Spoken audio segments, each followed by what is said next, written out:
Hey guys, welcome back to the channel. This is story about what if Godlike Naruto Banished and Konoha bashing Harem Part 1. Before I start, please do support for more amazing content and comments for Part 2. Do consider to subscribe my channel and share my video to your friends and check out the description as well. Let's start the video. Konoha Council Chamber. After getting the report on the failed Sasuke retrieval mission, the council was in an uproar. The civilians and elders were blaming the failure on Naruto Uzumaki while the clan heads and shinobi council were defending him. That demon brat is the reason why we lost Uchiha-sama.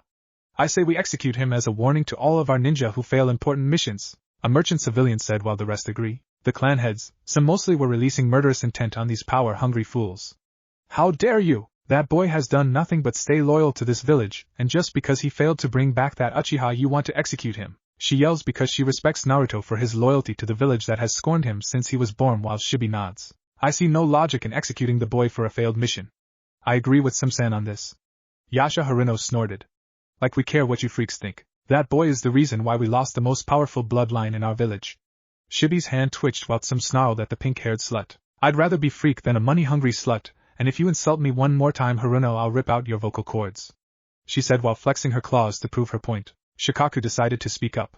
Just because you can't tell the difference between the fox and the boy doesn't give you the right to execute him. For all we know, it could result in the fox breaking free and continuing what it started 13 years ago. The Nara stated. What would the Yondaime think if he saw how you fools were dishonoring his last wish? Inoichi asked. Who cares what he thinks? He's dead, and it's because of that brat.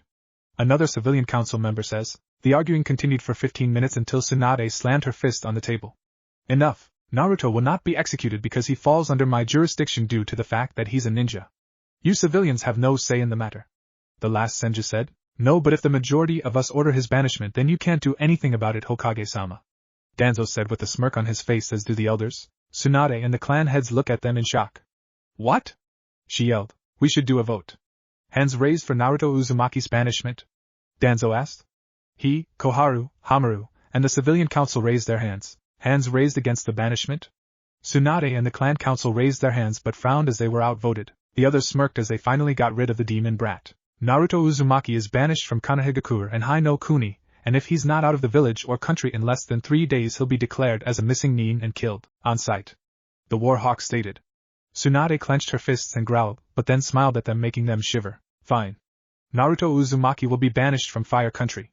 Now as for the Uchiha, he will be put into the bingo book and will be declared as a B-rank missing nin with a kill on sight order. And for compensation for his actions, his clan's treasures, scrolls, money, and property will be taken and split up upon the clan heads, and his status as a clan member will be null and voided by order of the Godlike Hokage, she said while inwardly smiling because she hated the Uchihas. The clan head smirked at her actions while the civilians went into an uproar demanding that she change her decision until she yelled, "Shut the hell up right now or I'll have you all removed from the council."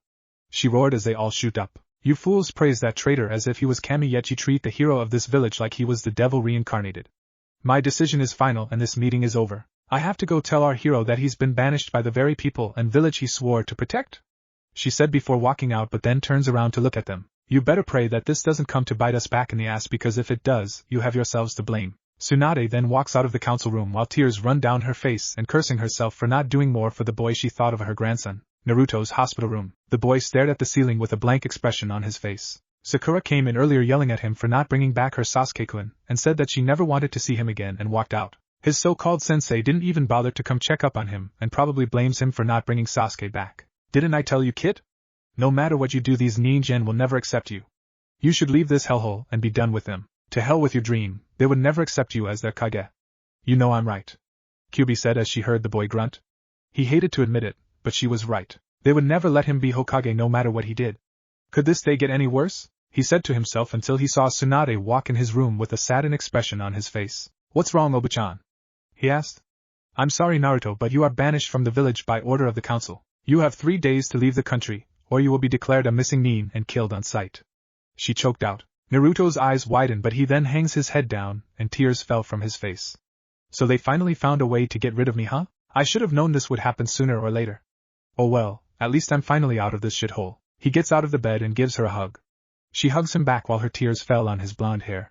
Goodbye, Oka-san. And give Nei-chan and Tonton a hug for me, he says, and lets go of her as she sobs while clutching her arms. Naruto then heads back to his apartment, and packs everything he has but burns all of those jumpsuits he had and puts on a black one on. He then sneaks out at night, but not before blowing up his apartment complex as a distraction. He then heads out of the gate without looking back at the village because it was no longer his concern. He was free to live his life and didn't have to worry about people glaring at him or trying to kill him on his birthday. He smiled a true smile and muttered 2 words, "I'm free." Ha said as he vanished into the dark forest. At the Hokage Tower, Tsunade was sitting in her office drinking her sake while Shizen sighed. That's when Jiraiya appeared in a puff of smoke, grinning. "Hey Haim, how's it going?" he asked in a cheery voice. "Jiraiya, please, I'm not the mood to deal with you right now," she said while looking out the window. The Toad Sage looks at her with a confused look on his face. "What's wrong? Did the Gaki switch your sake with toilet water again?" he asked and snickered at the memory. Tsunade looks up at him and glares. "No, you baka, it's worse. The retrieval mission failed and those bakas on the council blamed him for it failing, and they banished him." She cried and slammed the sake bottle on the desk. Jiraiya gave her a look of shock. "I must have had something in my ear, Haim. Care to repeat that?" he asked again. "They banished him, damn it. He's gone, Jiraiya, gone," she yelled while tears fell from her face. "They what?" "Those bakas. Those short-minded, ignorant, self-centered bakas. Do they have any idea who they just banished?" he yelled, releasing murderous intent like no tomorrow. Jiraiya, Tsunade started to say, but then he glared at her. "Tsunade, please. I don't want to hear it. Not now. Minato, you stupid fool, you should have let me or Sensei seal the fox into your son," he growled and then left the office, but not before slamming the door hard, scaring Shizen and Tonton, who was hiding behind the mezzanine. "Well, that went well," she mumbled. That was when Kohara and Hamura walked in like they were in charge, but Tsunade looked up at them with hate in her eyes. "If you've come here to tell me to take that traitor out of the bingo book, then you better get out before I decide to use you two as my personal punching bags," she said in a dark tone and then cracked her knuckles. They both gulp and then leave in fear, not wanting to face her wrath. "Damn vultures," she mutters and grabs her sake bottle and drinks out of it. Naruto was now at a shinobi store in a village in River Country buying some more shinobi gear, including weights and scrolls. He was happy because he finally had decent weapons. After paying for the items, he heads out of the village and heads to Marsh Country, but little did he know that Danzo's route and B were tailing him. "Kit, we're being followed," the vixen warned while Naruto nodded. "I sense 10 of them," he says as he pulls out a few smoke bombs out. He then throws them to the ground and they explode into a black smoke screen. Naruto takes this opportunity and runs into the forest at top speed. "There's no way I'm fighting those guys," he muttered as he continues to run. Back in Konoha, Jiraiya was pissed. No, he was beyond pissed. He was no mad that if looks could kill, no one would be alive right now. He was so tempted to summon Gamabunta and let him raze this village to the ground, but couldn't. He went from pissed to angry to sad. He failed. He failed Minato and Kushina, and failed his godson. To make it worse, he believed Sarutobi when he said he would make sure Naruto was taken care of. "I can't believe that I thought Sensei would look after him. I'm such a fool. I never should have believed him. I should have taken him with me when Kushina disappeared. Some godfather I turned out to be. I'm sorry, Minato, I failed," he said as he headed out of the main gate. This village was beyond saving. It is nothing more than a rotting leaf what will wither away. With Naruto, the blonde Jinchuriki is not having a good day. He was tired, exhausted, and pissed. His black jumpsuit had tears, scorch marks, and cuts on it, and blood was coming down his face from his forehead. He was clutching onto his right arm that had a gash on it, and couldn't get it to stop bleeding because the sword one of the roots used was coated with poison that stopped his healing abilities. Right now he was backed up against a tree and was panting heavily. He managed to kill one of them, but the rest were closing in on him. "This is it. I'm gonna be killed. Damn it, I can't let it end like this. But what do I do?" Time begins to slow as the root members charge at him with their blades poised to kill, but then they suddenly stop when they heard growling. Then more growls are heard around the dense jungle. What kind of animal sounds like that? A male root umbu asks as he looks around. They suddenly tense up as they see a pair of glowing red slitted eyes staring at him from the bushes. Then more appear, only the eyes range from green, yellow, orange, and red. The root Anbu were surrounded by the glowing eyes and were waiting for them to attack. The first pair of eyes appear out of the bushes as its growl increase. Danzo's drones had look of shock, awe, and fear. What the hell is that? A female root asked as she readied her ninjato to kill this strange creature. The creature was in a way reptilian. It was 6 feet tall, 13 feet long, and weighed around 200 pounds. Its skin tone is a blackish brown color, had a 2 light blue stripes starting from its neck to the end of its tail, and was white on the bottom. The creature also had a crest on the middle of its nose that was red, and it had feather quills on the back of its head that stopped to the end of its neck. Red eyes with slit were staring the root down. It also had a long thick tail that it could probably be used for combat, but that's not what freaked them out. On its long arms were 3 pairs of long black curved claws that appeared to be razor sharp, and on its feet were 3 claws, but the third one was longer and stood straight up, and looked like it could cut a person open with a mere twitch. The creature then snarled and opened its maw, revealing a pair of razor-sharp teeth that could rip through flesh like it was paper. This creature was a raptor, a predator beyond predators. It then crouched down a little while growling and then leaped into the air, shocking the Root and Naruto, not believing that a creature of that mass could jump so high. It then landed between Naruto and the drones and looks at Naruto with a calculating eye. Said blonde felt like pissing his pants as it moved its large head towards his and sniffed him a few times. Its eyes widen a little but then return to normal and then turns its body towards the Roots and snarls at them. It then lets out a high-pitched roar shocking everyone. It lasted for a few seconds and to the Roots' fears, 13 more of them appear from the bush, and in different colors. Some were dark brown with green slitted eyes, others were whitish-gray with blackish-brown spots and yellow slitted eyes, and the rest were orange with tiger-like stripes and orange slitted eyes. They had the Roots trapped and were approaching them with caution. The raptors snarled and hissed at them, saliva was dripping from their teeth, and their claws were poised to attack. Each one was anxious to rip them apart, and to have the taste of flesh and blood in their mouths. Adrenaline was pumping through their body. They were excited at the fact that they'll eat well since there is plenty of food for them. They were waiting for their leader to give the command. They were ready. These ninjen had the nerve to intrude in their territory, and now they were prey. The Root were trembling in fear but held their ground with their swords ready to strike. The Alpha in Naruto's opinion looked like it had a grin on its face, almost as if it was mocking the masked humans who thought they were the dominant species. The Predator snorted at the thought. His species are natural-born killers. They know the surroundings of this place through their genes. He will admit, the ninjen he's faced, killed, and eaten may have gained unique abilities, but they were still weak in his opinion. Not to mention that they are cowards who will betray each other at the last second. For some reason, Naruto felt sorry for the Roots. He also prayed to Kami that the leader wasn't saving him for last because he didn't want to be on the menu. That was when the leader let out a loud roar that probably meant attack. The raptors roared back and then charged at the Root with the intent to kill. One Root rushed at one of them and thrusted his blade forward and having it impaled the creature's head. The raptor, to the shock of the masked ninjen, dodged the blade and lunged forward with its maw opened, ready to crush his head while the ninjen tries to block the attack with his arm. Big mistake. The raptor clamps its jaws shut on his arm. He screams out in pain at the pressure from the bite, and tries to use the sword in his free hand to stab the predator in the throat, but another one appears behind him and bites down on his shoulder. Blood sprays on its face. The ninja's screams grow louder as the one on its arm shoves him to the ground and they proceed on ripping him apart with their claws and teeth in a fast rate. The female Root barely managed to evade the jaws of one, and swung her blade at it only for it to stop the attack with its teeth and shatter the blade. She steps back in shock while another swings its tail at her and knocks her to the ground. The other raptor leaps and lands on her. Its sickle claw then impales her stomach and rips it open and her insides and blood spills out. She lets out a cry of agony while the other starts to rip out her entrails out and the other one held her down. Naruto watched in horror as he saw these creatures rip apart the Root whose screams echoed through the jungle. One was dragged into the bushes by two of them and was torn apart. The sight of blood and organs were spraying all over the vegetation and Naruto couldn't help but turn green at the sight. Never before has he seen something so graphic. Other Roots had their arms and legs ripped off forcefully. These raptors were vicious, fast, and merciless and were also very smart because they avoided being hit by their weapons. 10 minutes later the place was quiet, and the pack of raptors were feasting on the dead bodies of the Roots. Naruto, who watched the whole thing, did the only thing he could do. He fainted, which made the leader look at him wondering if he was still alive.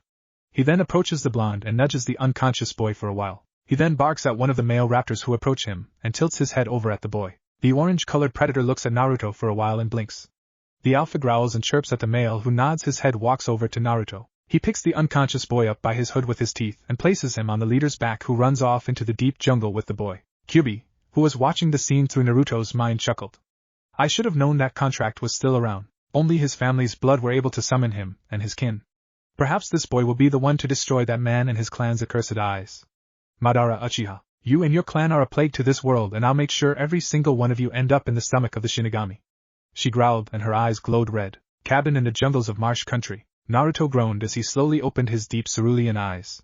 He woke up to find himself in a bed and his jacket and shirt were gone. He had his pants on but his chest, right arm, and forehead was bandaged. He looked over on a desk and saw a bowl of fruit and cooked meat on a plate. Naruto got up but grunted out in pain because of the pain in his arm.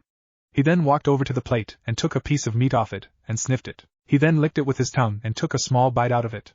After he swallowed it, he then took a bigger bite out of it and proceeded to eat that and the fruit. After he ate it, he found a pair of blue cargo pants and a white shirt laid out for him.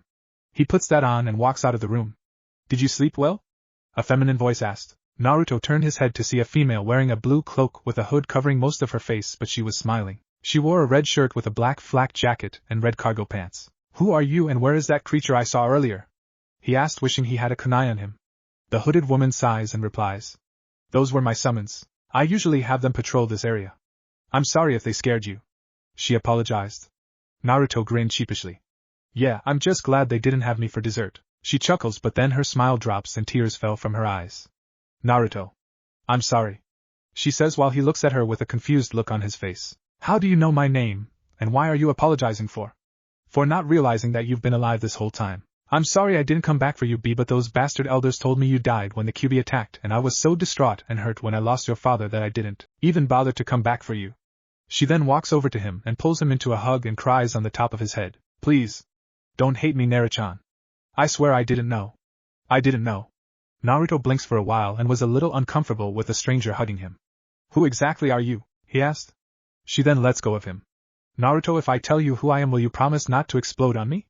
I won't, I promise, and I never break my promises. He says. Naruto, I'm your Ka-san. She says as she removes her hood, revealing a woman with red hair, blue eyes, and the face of an angel. Naruto's eyes widen and his hands hang down to his side. She's been alive this whole time, but why didn't she come back for wait? She said some bastard elders in Konoha told her I died, but why would they? Who is my father anyway? Aji said my parents died when Q attacked. His head hung down and his hair covered his eyes. Keika-san? Can you do his one favor for me? He asked with a shaky voice. Kushina looked at him and knelt down to his level. He looked up at her with tears in his eyes. See, can I have another hug? He asked her, and she instantly hugged him even tighter while he sobs onto her shoulder and returns the hug, hoping that this wasn't a dream or illusion. Right now he was happy. Happy that he had family in this world, even if it's just his mother. Kushina kissed him on the forehead and told him everything was going to be okay now. After that little reunion, Naruto told her how his life was in Konoha, and to say she was pissed was an understatement. How dare those fools do this to my son? Worse, they dishonored Minato-kun's dying wish.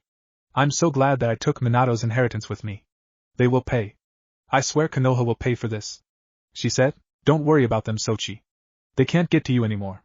So tell me, did any good things happen to you? She asked, and Naruto's grin grew. He told her about all of the awesome parts of his life. Kushina's jaw dropped, and her eyes were ready to bulge out of her head. Her face returned to normal, and she grinned. So my boy not only had a bridge named after him, he is also the hero of not 1, not 2, not 3, but 4 countries? Ha! Take that, Fugaku-team, my son is better than yours, she said while pumping her fist in the air. Naruto's sweat dropped, as did Kyubi.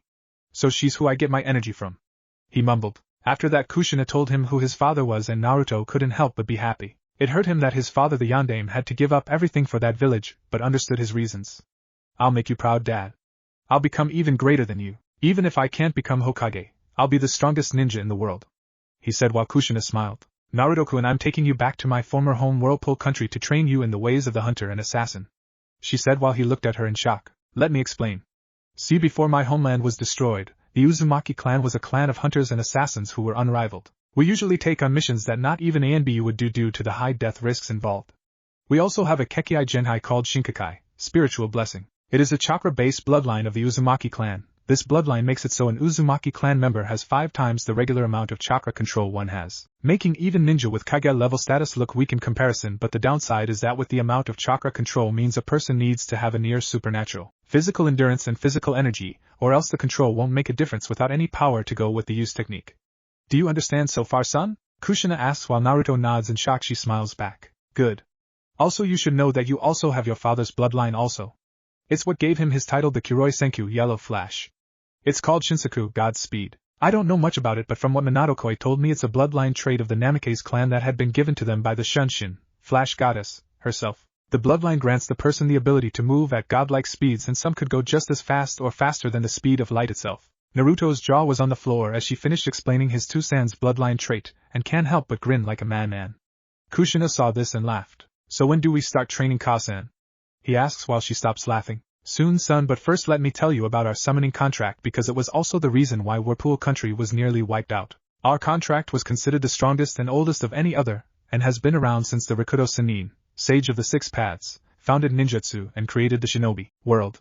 This contract is known as the Ancient Creature Contract. The creatures in this contract are beings that have lived since the forming of the world and even before the Bijou were known. Not only that, but the creatures who created this contract are capable going toe-to-toe against any summon or Bijou, with their leader being on par with the Kyubi. Kushina explained while Naruto's eyes widened.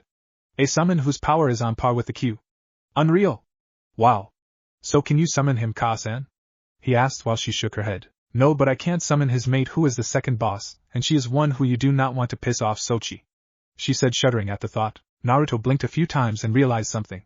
Wait, you said he has a mate who's the second boss. I thought there's only one boss for a contract. Most do only have one boss, but there are a few rare ones that have two who are mates, and there are also sub-bosses who the main boss or bosses leave in charge of a certain group of summons. Naruto scratches his head in confusion, and Kushina couldn't help but giggle at her son's face. Don't worry son, once we start your training I will help you with the more difficult things. Shouldn't you know most of this stuff already? She asked. Naruto looks down at the floor. No. My academics in the Ninja Academy were screwed up by those teachers and my sensei was too busy sucking up to the Uchiha, he muttered while Kushina was shocked that they would go so far as to ruin his ninja career. She puts a hand around her son to comfort him. Don't worry Sochi, because when I'm done with you, no one, not even the Sannin, will be a match for you. Kushina then gives him a serious look.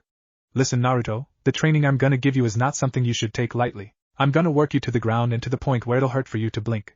It's possible that you could die during this training. Do you still want to do this Naruto? Naruto looks at her, and can tell that she is not kidding. He ponders for a moment, and then nods. Yes. I want to do this Ka-san. I don't care how tough the training is. I want to make you and Dad proud of me. I will surpass Tusan and I will become so strong that even the heavens will know my name. I swear on our family's name that I will not let you down Ka-san. He said as his blue eyes burned with strength and determination. Kushina couldn't help but smile at his determination. She then walks over to the couch and picks up a black coat that has white fur around the collar, the Night Aim's outfit, minus the armor. Here son. Put this on. We're going to Whirlpool Country to start your training. I also know a few friends in Kirigakure that can help you also. I know about this Akatsuki group that's after you, so we should get going. Naruto nods but is curious about something. I thought Whirlpool was destroyed Ka-san, said Namikaze. Rubbed the back of her head in embarrassment, and a blush appeared on her face.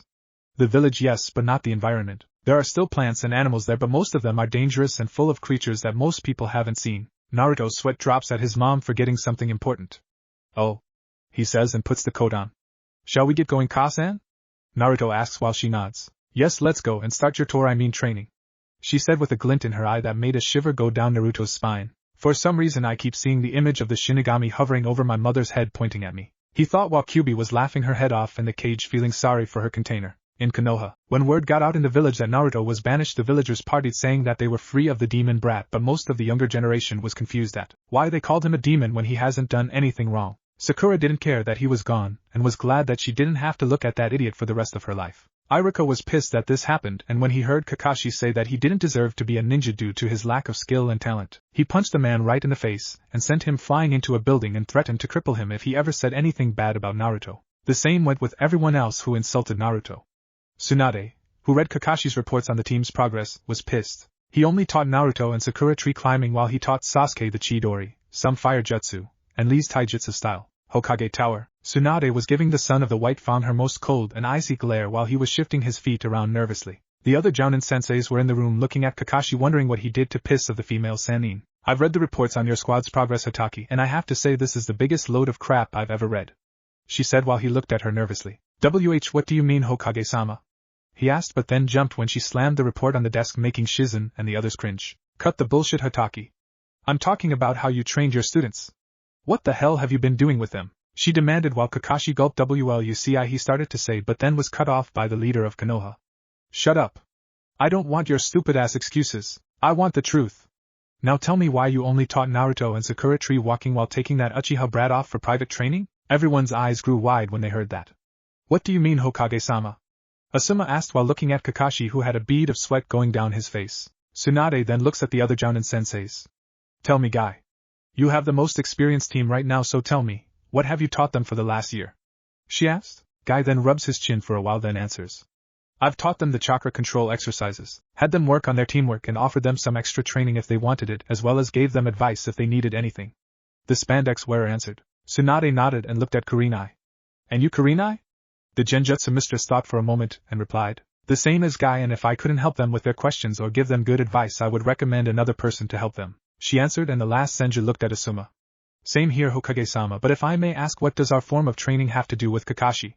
He asked while Kakashi gulped. Simple, Asuma. Compared to all of you, Kakashi here is a fuck-up, she said while the copy Nin flinched. Hataki here spent the last 9 months giving the now traitor private training while leaving his other two to rot and practically end up getting themselves killed. It was by pure luck that they survived their first A-ranked mission as well as their first Chunin exam. What's worse is that when the now banished Naruto Uzumaki asked him for help when he had to face Niji Hyuga for the Chunin exams, he refused to help him and left him with a Jounin who was like most of the villagers. They all looked at him in shock and Kurenai narrowed her eyes at him. Is what the Hokage said true, Kakashi? Did you neglect 2 of your students just to train the Uchiha? She asked, saying the traitor's name with venom in her voice while the silver-haired Jounin just looked away. Answer her question, Hatake. Did you or did you not neglect your 2 students for the Uchiha? Tsunade commanded while Kakashi sighed and looked at Kurenai. Yes, I did, but my reason for doing it was smack. He tried to explain but ended up getting slapped hard in the face courtesy to Kurenai Yuhi. Tsunade just watched and the male Jounin looked at her with wide eyes. Reason? Reason? You have a fucking reason for neglecting 2 of your students, yelled Kurenai while the males in the room backed away, not wanting to face her wrath. Kakashi had a look of shock on his face, and slowly turned his head towards an angry Kurenai. Tell me your reason for neglecting 2 of your students, and don't give me any bullshit because right now I feel like beating the shit out of you, the Genjutsu mistress said while releasing murderous intent on the frightened man. I did it because Naruto didn't show any talent as a ninja and D doesn't deserve to be one. He only managed to get this far by luck. He replies. When those words came out of his mouth the room temperature dropped. Tsunade, Kurenai, and Shizen were glaring holes into the scarecrow's head. That's it? That's your reason for neglecting his training? Because you thought he didn't have any talent? She said in a low voice. Kakashi nodded. Big mistake. Kurenai suddenly grabbed him by the collar of his flak jacket and slammed him into the wall. You fucking idiot. That's the biggest load of shit I've ever heard. No talent? He beat Niji and that kid from Suna and you have the nerve to say he doesn't have any talent? She roared. Kakashi was struggling to remove her hands. Kurenai smack. He wheezed out but then got slapped again by her. Shut the fuck up, you pathetic excuse of a ninja. You're always spouting those who break the rules are trash but those who abandon their comrades are less than trash. Well, guess what? You're lower than trash. I can't believe you do that to him, especially when these short-minded fools made his life a living hell. The Yondaime would be disgusted with you. You re nothing but a damn hypocrite. She yelled while Asuma and Guy struggled to get her off of Kakashi. When they do, Kakashi falls to the ground gasping for air while Kurenai gives him her deadliest glare and spits on his face, and calls him scum. Guy and Asuma release her, and she storms out of the room and slams the door while they just stare at the door. While Asuma rubs the back of his head. Sorry about her outburst, Hokage-sama. He says while the last Senju waves it off. Think nothing of it, Asuma. I don't blame Kurenai for snapping like that. You and Guy are dismissed. She said, and they nod but send Kakashi their own glares and then shun Shin out of the tower. Tsunade then gets up and slowly walks towards Kakashi, who was still on the ground with his head down. She then grabs him by his hair and lifts him up till his eyes meet hers. Consider what Kurenai said to you as a form of mercy. As for your punishment, you are being demoted to Chunin status, and you'll be spending the next 2 years doing double guard duty and will also be doing C-ranked missions, and your pay will be cut in half after every mission. After that you'll be teaching at the academy until I deem you fit for the Jounin rank. Now get out, Chunin. Your shift starts tomorrow, and if you're late even once I'll have you thrown in jail for insubordination, and your porn books will be burned by Kurenai Yuhi or any other kunoichi I pick. And tell that pink-haired brat outside to enter. She said as she released him, and he walked out with his shoulders slumped. After he walked out, Sakura walked in with a nervous look on his her face. Why you wanted to see me, Hokage-sama? She asked while the Senju walked back to her desk and sat down.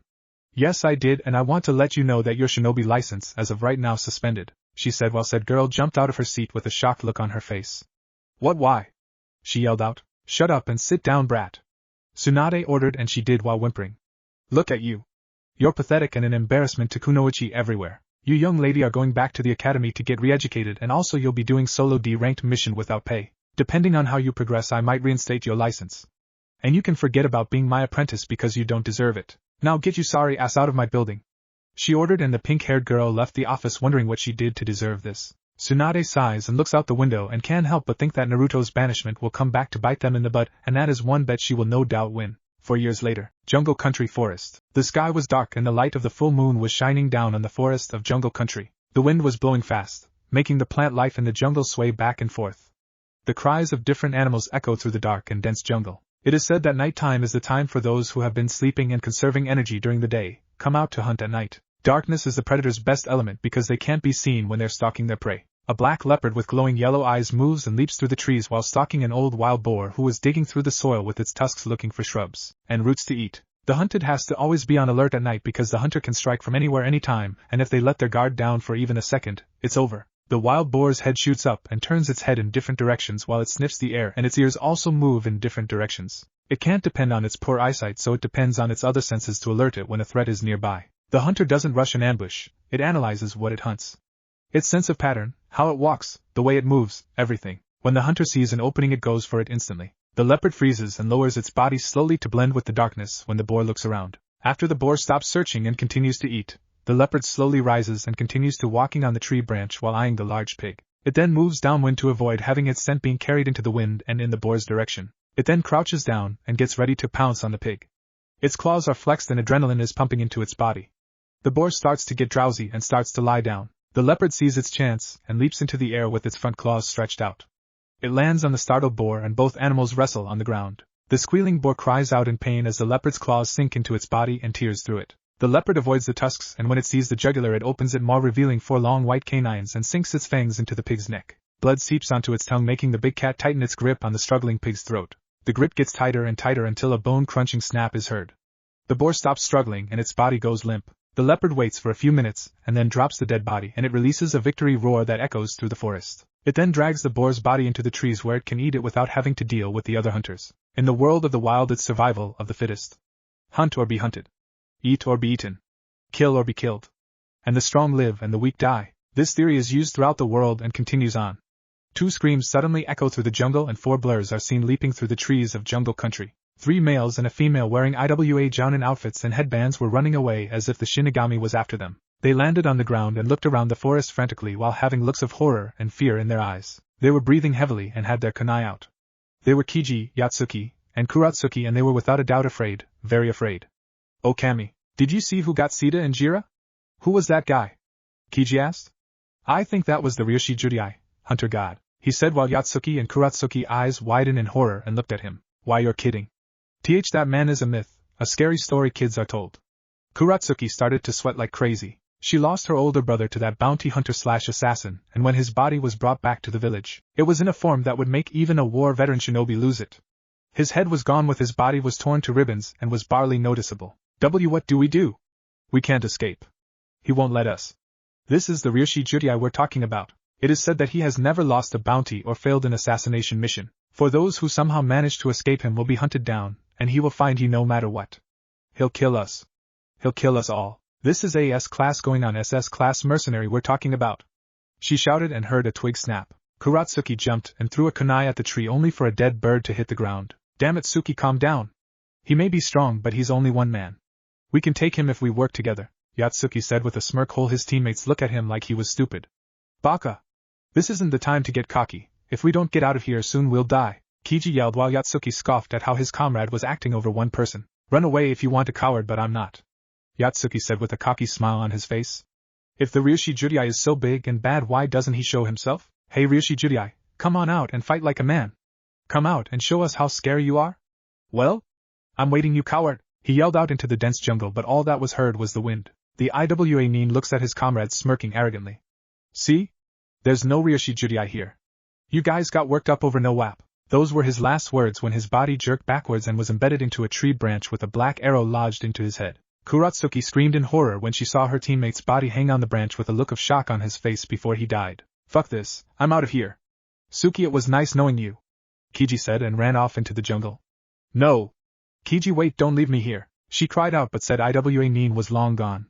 Not far from Kuratsuki's location, a shadowy figure with glowing yellowish-orange slitted eyes that had a tint of red in them was watching as he managed to get the IWA who was mouthed off too much. He saw the other male run away into the jungle and couldn't help but shake his head at the coward. Fool. To leave a comrade behind in the face of danger is a cowardly act. He places his black compound bow on his back while staring at the female Nin who was trembling in fear and then looks at the path the other Nin went. Might as well deal with the coward. He mutters to himself and vanishes from the tree branch. Kiji was running at full speed through the jungle, swatting leaves and jumping over branches, trying to look for the border and get out of here. Sorry Suki, but in the ninja world it's survival of the fittest. The strong live and the weak die. That's the laws of Nata Aggh. He screamed out in pain when 3 arrows lodged into his body. One lodged into his spine, the other pierced his lung and the last one into the back of his knee, going through the bone with the arrowhead sticking out of the front of his knee. He lost all feeling from his lower body and tumbled onto the ground a few times, and then he rolled off into a deep ditch and hit the ground hard, breaking a few ribs and dislocating his left arm. The man rolled over on his back and released a cry of agony and pain. Blood was seeping from a gash on his head and he had multiple cuts and scrapes on his body. He struggles to get up but the pain was too much. That and he could no longer feel his legs. He then looks up and his eyes widen in horror as he saw a shadowy figure was glaring down at him. "Why you? It can't be. You can't be real. You just can't," he cried out in horror. The Ryushi Judai narrows his yellowish-orange-red tinted slitted eyes at the man while three more shadowy figures that appeared to be reptilian approached the man and growled at the trapped Iwa Nin, who was trembling in fear and sweating bullets. You're not worthy to die by my hand. Instead, I'll let my friends here deal with you. They haven't had a decent meal for a while, and I'm sure they would enjoy tearing you apart, he replies in a dark tone while the raptors snarled, revealing razor-sharp teeth and saliva dripped from their mouths. Enjoy your meal, my Shurya Hanryo, hunting partners, the Ryushi Judai replied and walked away. The raptors grinned at the whimpering Nin. They then roar and leap down into the ditch and started to rip their meal apart. Kiji's blood-curdling screams echoed through the forest due to the fact that he's being eaten alive by the ultimate predators. Kuratsuki's body was shaking like crazy when she heard the roars and Kiji screaming, and after that, silence. Tears formed from her dark green eyes and she was hugging her body while her lip was quivering. I don't want to die. I don't want to die, she chanted to herself, but doesn't hear the shadowy figure land behind her and looks down at the frightened Kunoichi. He then wraps his arms around her body and she lets out a yelps. He then leans next to her ear and speaks in a deep tone that wasn't cruel, dark, or violent. Don't struggle, Kunoichi-san, I'm not going to kill you, he says, and could see tears falling from her face. Ryushi Judai? She whimpered while the man nods.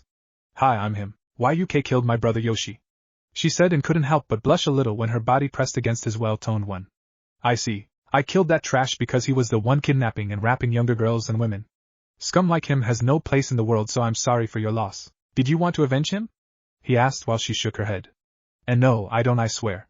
Sha said. Good, because I don't want to kill a pretty girl like you, he said in a playful voice, making her eep, and then got serious again. I'm gonna let you go now, but you must never go back to Iwagakure. Your Kage doesn't like failure, and if I know that man, he'll either kill you or sell you to a brothel, and I'm sure you don't want that. She nods at that and speaks. What do I do then? If I don't go back, I'll become a missing Nin, and will be hunted down by my village's hunter Nin. You leave your death to me and I assure you they will not come after you at all, he answers. Okay. I'll trust you to do that. I won't go back to Iwa at all, Kuratsuki said, and he nods at her. Good, but how do I know you'll keep your end of the deal? I'll need more than your word that you won't go back, he whispers and breathes into her ear. A shiver goes up her spine and she bites her lower lip. What can I do to prove to you that I'll keep my end of the deal? She asks when her blush increases while he smiles under his mask. I'm sure you know Kunoichi-chan, he says and caresses her cheek with his hand. Kuratsuki went from scared as hell to turn on in less than 8 seconds. Next morning, the sun shone through the window of a hotel room and Kuratsuki was sleeping in a bed. The sunlight hits her eyelids and she slowly opens them. Her naked form was covered in bedsheets, and she slowly gets up while wiping a strand of her brown hair from her face. She then sees a robe on a hanger and grabs it to cover up her body. After she wraps the sash around, she sees a letter on the table and picks it up to read it. If you've just started to read this letter, Suki-chan, then I'm already gone. I promise to keep Iwa of your back and you'll be considered the few who have been spared by me. Hopefully, we'll meet again, and if we don't, then enjoy your new life, and if you want to go another round, then let me know and I'll be more than happy to give you a repeat of our activities from last night. Sincerely, Ryushi Judai. After reading the letter, the former Iwa Kunoichi couldn't help but blush and giggle pervertedly at what they did last night. That man was a stamina freak in the bed, and what made it better was how big he was. She passed out after the 5th orgasm she had and sighed dreamily, hoping that she would meet him again while looking out the window. The Ryushi Judai was now in the jungles of Yuzuno Kuni, walking through the tropical forest, and sneezed. That woman must be thinking about me. Man, could she scream, he said to himself. The Ryushi Judai was 6 feet 0 inches and 17 years old. He wore a short-sleeved dark blue hooded trench coat, and also wore a pair of black cargo pants with ANBU-style boots. On his upper body he wore a black long-sleeved skin-tight muscle shirt that hugged his body like a second skin and showed off his arms, chest, and abs, and had deep blue slitted eyes that radiated power. He also wore a gray-colored flak jacket that was zipped up and had extra pockets on them and a collar. He also wore a black mask that covered half of his face and a pair of long blonde spiky bangs that were crimson at the ends but stopped to the sides of his face. He also had on black fingerless gloves that had metal plates on them and also wore arm guards on his arms, the ones Kakashi wore during the 3rd Shinobi War. Strapped to his back was a black compound bow and arrow and also a black katana. The hilt was black and had 5 holes and a silver metal tip at the end. The guard was silver and the sheath was black, Snake Eyes blade from G.I. Joe Rise of the Cobras. He also had 2 knives strapped to his belt as well as 2 on his right and left leg.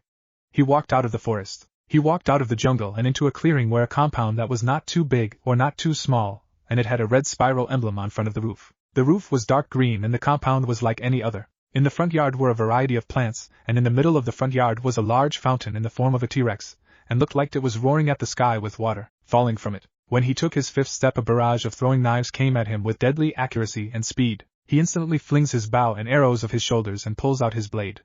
It was a stainless steel blade with a partial serrated edge. He deflects all the knives with the katana. A figure wearing a black cloak jumped out of the trees and towards Ryushi with a katana with a red hilt and golden guard ready to slice him in half. Ryushi blocked the attack with one arm and the cloaked figure flipped over him and landed on the ground in a crouching position. She then jumps up and gets into a sword stance with her blade in a thrusting position. She had long red hair with silver highlights that was tied into a ponytail and appears to be 14. She also wore a red and black ninja outfit with arm guards and black fingerless gloves and black sandals. She wore a mask that covered half of her face and had bluish-green slitted eyes. Ryushi had his left hand behind his back and twirled his sword a few times and pointed it at her.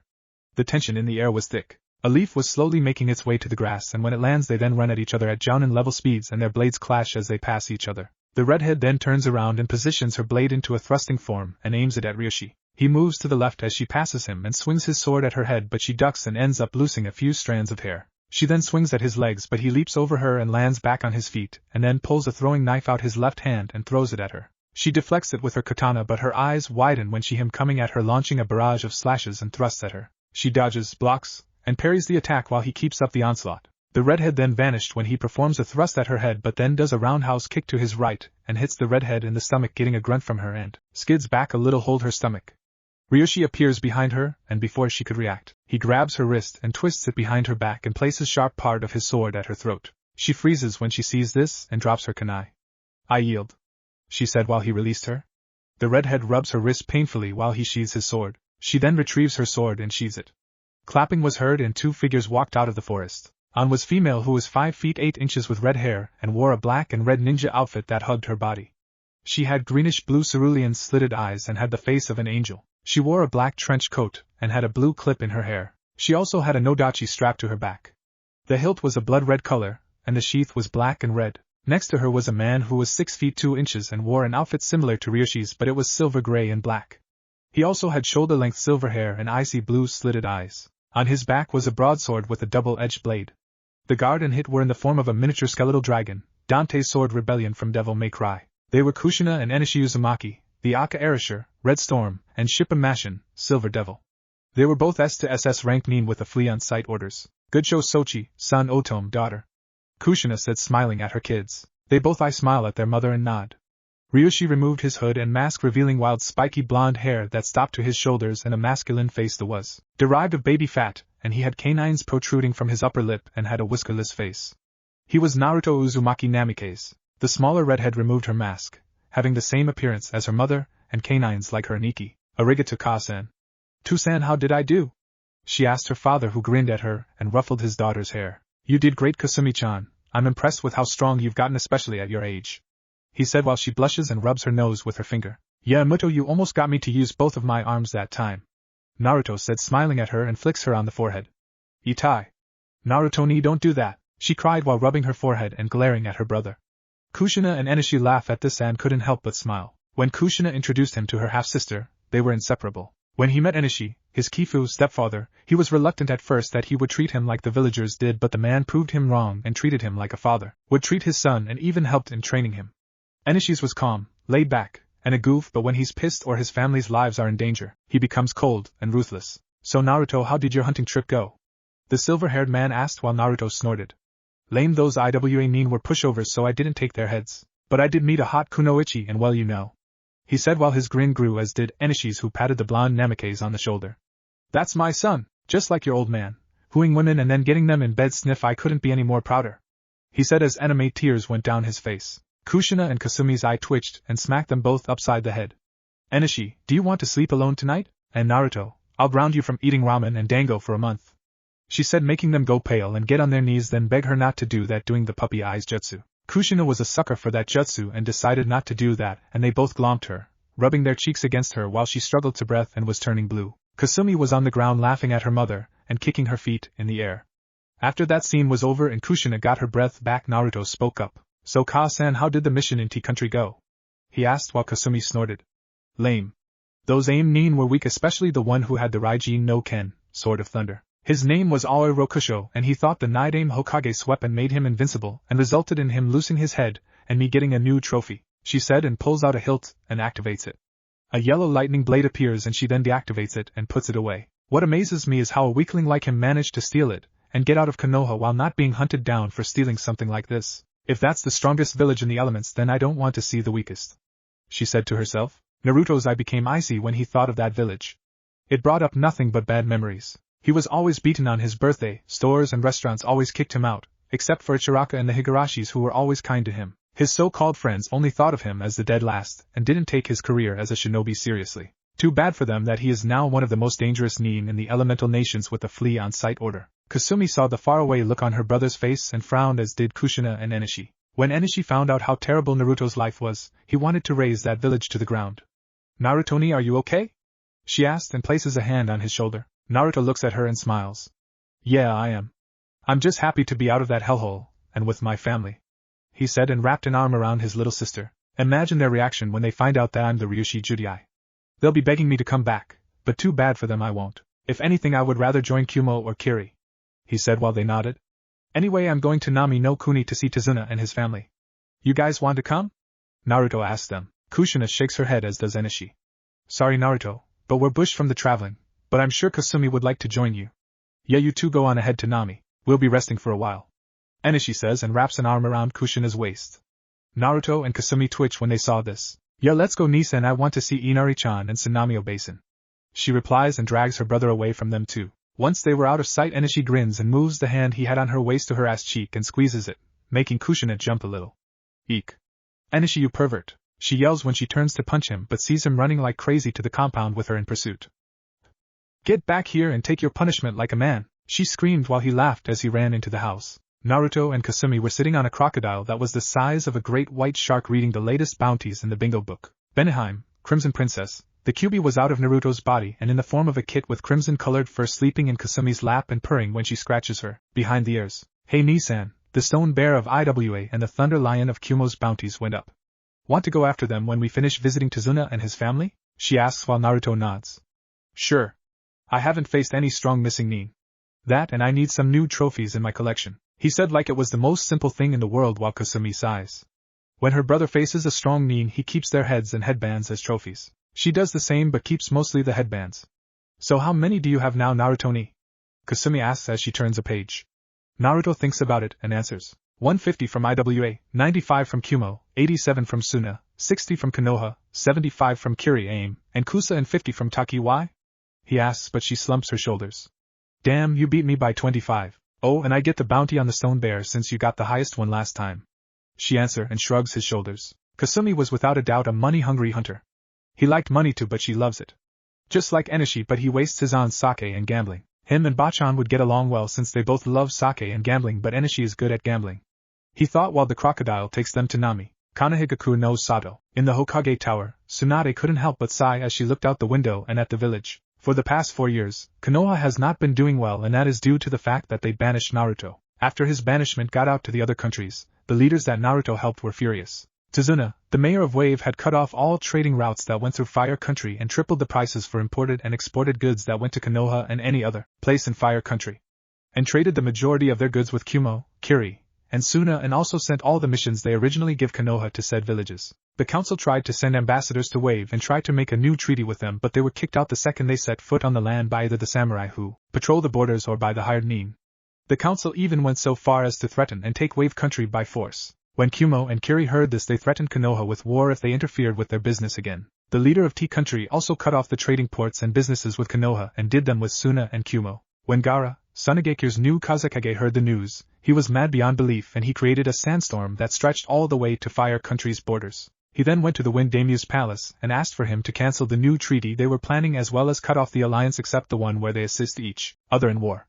The Wind Daimyo asked why, and Gaara explained what had happened to him during the Suna/Oto invasion. Needless to say, the man agreed with him and cancelled the alliance and new treaty. Koyoki Kazuhana, the daimyo of Harigakure, was furious beyond belief when she found out Naruto was banished from Konoha. She, along with 100 of her samurai and 40 of her ninja, and marched all the way to Konoha demanding an audience with the Hokage. When she had a meeting with Tsunade and the council, she wanted to know why she banished Naruto from Konoha. The elders responded by saying that the council banished him when he failed to bring back the last Uchiha, and also because he contained the Kyuubi no Kitsune. After they said that, she rose from her seat and cursed every single one of them out, saying words that made her samurai and ninja blush. Who knew that the Spring Daimyo had such colorful language? After that, she cut off all alliances with them and refused to send any more missions to them and stopped sending them technology. She also refused to star in Jiraiya's Ika movie, giving the man a heart attack. The council tried to reason with her, but she wouldn't hear it. She told them all to piss off, and the only way she'd consider an alliance with them is if they removed Naruto's exile. Other than that, she left the village and did an alliance with Kumo and Kiri.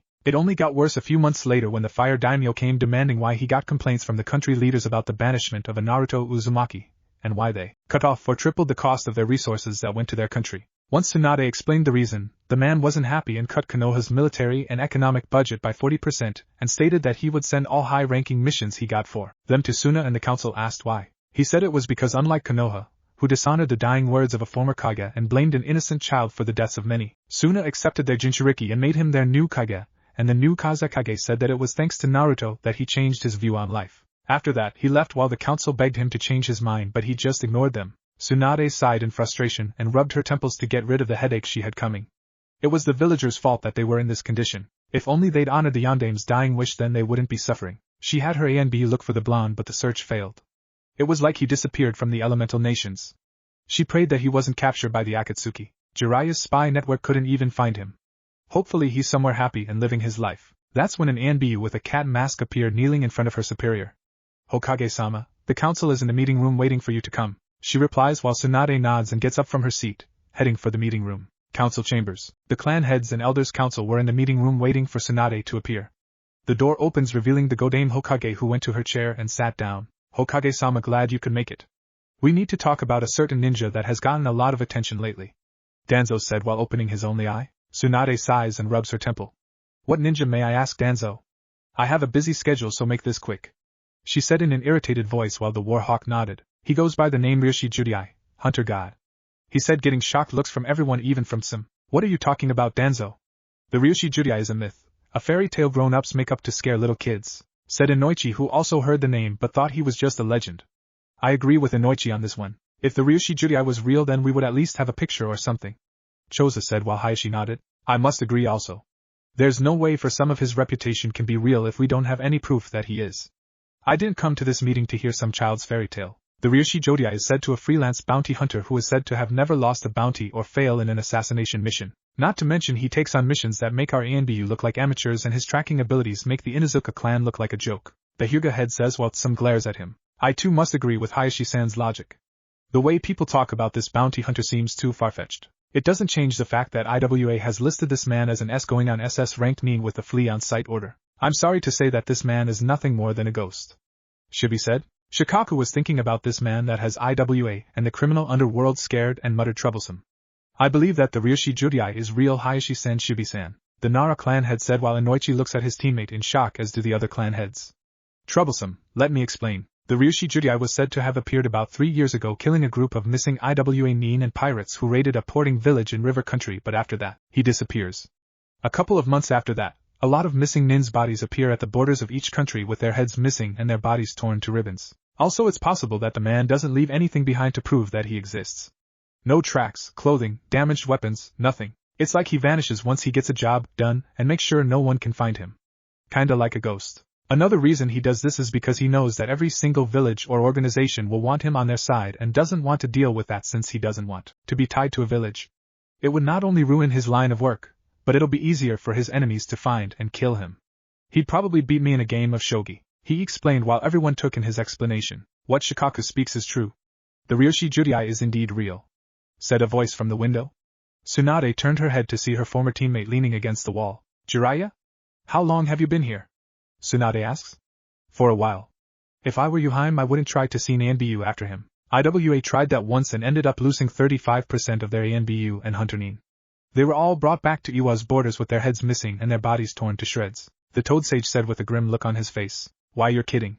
He destroyed a small fraction of Iwa's forces like that? He must be at least Sannin or Kage level to be able to pull that off, Sim said with a look of awe on her face. I kid you not. If he's strong enough to do that, then our ANB will be no match for him. I doubt if I could take him on and live. I might injure him, but it'll cost me my life. I would recommend not provoking him, at least until we get more info on him, he said. Tsunade nodded. Then it's settled. We will not go after the Ryoshi Judai until we have more info on him. If I find out that any of you have sent ANBU to find him, I will have you thrown in jail and stripped of your positions, she ordered while glaring at the elders. She gets up and leaves the office, hoping that this legendary hunter does not come to Konoha. Bandit camp near the borders of Kaminari no Kuni and Hai no Kuni. 2 unmasked ANBU from Konoha were tied up in a tent with all their weapons and armor gone, leaving them in sleeveless shirts and black pants. They had bruises, cuts and a black eye on their beautiful faces. One appeared to be 20 and had red markings on her faces, long brown hair that had a few bangs and was tied into a ponytail. She was Hana Inuzuka. The other female appeared to be 24 and had long purple hair that stopped to her mid-back and ivory-colored skin. She was Yugago Yuzuki. Both her and Hana were returning back to Konoha after completing an assassination mission. They were exhausted from the mission and were attacked and captured by 2 missing nin from Kumo and IWA. They were the Kuma Ishi, Stone Bear, and the Shurshur Hekareki, Thunder Lion, missing nin from Kumo and IWA, wanted for the kidnapping and raping of women, both civilian and kunoichi. They were stripped of their weapons and thrown in a tent where they'd be used for stress relief. They also saw a bunch of other missing nin that had women in cages who were crying and begging for help while the men just laughed at them. They got smacked around for a while and then the 2 left the tent. Hana had a few broken ribs and swore that she could smell blood which was flowing down the side of her hair. Same with Yugago. The Inuzuka heiress groaned in pain as she turned over to Yugago, who was coughing up blood and spat. Damn it. I swear if I get out of this I'll castrate those bastards, she said, but winced in pain as she heard a rib pop. Kyoso, my ribs. Hana nods but was too weak to talk. She knew that they would not get out of this, and they'd be raped and killed once they're no longer needed. She was cursing inwardly. She'll never see her Ka-san, brother, partners, friends, family or clan again. Worse, she was gonna have her innocence taken from her by a rapist. When these thoughts came to her mind she couldn't help but have tears fall from her eyes. Yugago saw this and couldn't help but feel sorry for her. It seems life is cruel after all, she said bitterly while Hana was sobbing quietly. Outside of the tent and in the camp, the missing nin and bandits were drinking, laughing and harassing the women they caught who were in cages. Meanwhile 2 figures in the shadows with yellowish-orange-colored eyes were watching this from the trees. Those pigs. Who do they think they are, treating women as if they were playthings? I swear none of them will leave this forest alive. Kasumi snarled, trying to keep herself from charging into the camp. Naruto wanted to do the same. He already had summoned raptors around the area and near the camp. I know, Kasumi. Wait a minute, he said as he saw a missing IWA nin open a cage and drag a female out. Come on, bitch, he snarled as he dragged the kicking and screaming woman into the forest. Naruto narrowed his eyes. Stay here, Imuto, I'll deal with that scum, he says, getting a nod from her and vanishes. In the forest, the IWA nin was swearing as he dragged the kicking and screaming woman through the forest. He had enough and grabbed her by the collar and slapped her. The woman had short brown hair and gray eyes. She yelped as she fell onto the ground. The IWA nin grinned and unzipped his pants, revealing his erect member. The woman looks at him with horror and fear in her eyes. Don't worry. You'll enjoy this, you slut, he said. The IWA nin was about to make his way towards the frightened woman until his body jerked. He looked down to see a blade that was coated with his blood going through his chest. He coughed up blood as the blade was twisted and removed from his body, and the nin fell to the ground and remained motionless. The woman looked up to see a masked hooded figure with yellow-orange slitted eyes staring down at her with what looked like a hilt-less sword with cutouts, teeth like serrations on the front and back, and a piercing point. He then flicks the blood off the sword and sheathes it. The woman whimpered and curled up into a ball when he walked towards her and knelt down. Are you alright? He asked in a concerned tone. She just looks at him for a while and nods. Good. Now go. There's a town not far from here. You should be able to get shelter, he said, and got up only for her to reach out and grab his arm. Thank you, she said, and kisses him on the cheek and runs off. Naruto sighs and then leaps into the trees while a raptor's head appears from a bush and grabs the dead nin by the head with its teeth and drags it away. Kasumi was watching another nin urinate in a bus, and she pulls out a black combat knife. She lands behind him, and before he could react, she shoves the knife into his groin hard. He was about to let a scream, but she covered his mouth with her hand and jerks his head to the left hard, snapping his neck. He falls to the ground and gets dragged away by another raptor. Kasumi wipes the knife off with a leaf and leaps back into the trees. Naruto was making his way through the tree branches and stops when he sees 4 IWA chunin guarding a cage that had 5 women in them. He pulls the same blade out and leaps off the tree and grabs a branch with his left arm and swings around it once and lands on it. He then leaps off it and into the air and descends towards his targets with the sword raised. One chunin looks at his shadow and sees it get bigger. He then looks up into the air to see a hooded figure come down at him with a blade raised and gets sliced in half by Naruto as he lands in a crouching position, causing the women who saw it scream. The other chunin doesn't even a chance to react when Naruto removes his head from his shoulders. He stabs the other chunin through the heart and leaves his blade embedded in his body and grabs the chunin who tried to escape and alert the others by his collar, pulls him forward and knees him hard in the spine, which snapped in two, ending his ability to walk. The nin tries to scream out in pain only to have his mouth covered by Naruto's hand, who pulls out a survival knife and slits his throat. Blood seeps out of the gash from his neck and the IWA nin's eyes rolled up into his sockets and dies. He sheathes his knife and walks towards the still shocked chunin who still had the blade in his heart. Ariyoshi Judai was all he said when Naruto yanks his blade out hard, causing blood to fly off and decapitates him. The headless body falls to the ground and the head rolls around for a second then stops. He then walks over to the cage that had 5 girls in it and rips the lock off the door and opens it. Go, was all he said and vanishes in a blur. The women waste no time and run before more came. 5 large Komodo dragons appeared from the bushes and dragged the carcasses away to eat. Kasumi just took down 2 jounin and 3 chunin with what looked like a naginata with the head of a dragon that had its mouth opened and was holding the silver blade. She then seals it back into a seal she had on her wrist and then runs over to a bush, pulls her mask down over her mouth and vomits. She then coughs a few times and breathes slowly. Naruto then appears beside her and rubs her back slowly. You alright? He asks her, and she nods as she puts her mask back on over her face. Let's get this over with. I've already stabbed and castrated half of them in the groin and if I have to do it again I'm gonna lose it. Kasumi mumbles while Naruto chuckles. Well then let's finish this, he says while 2 raptors appear in front of them. They were 6 feet tall and weighed 200 pounds. One was a reddish-orange color with black stripes all over and a white underbelly.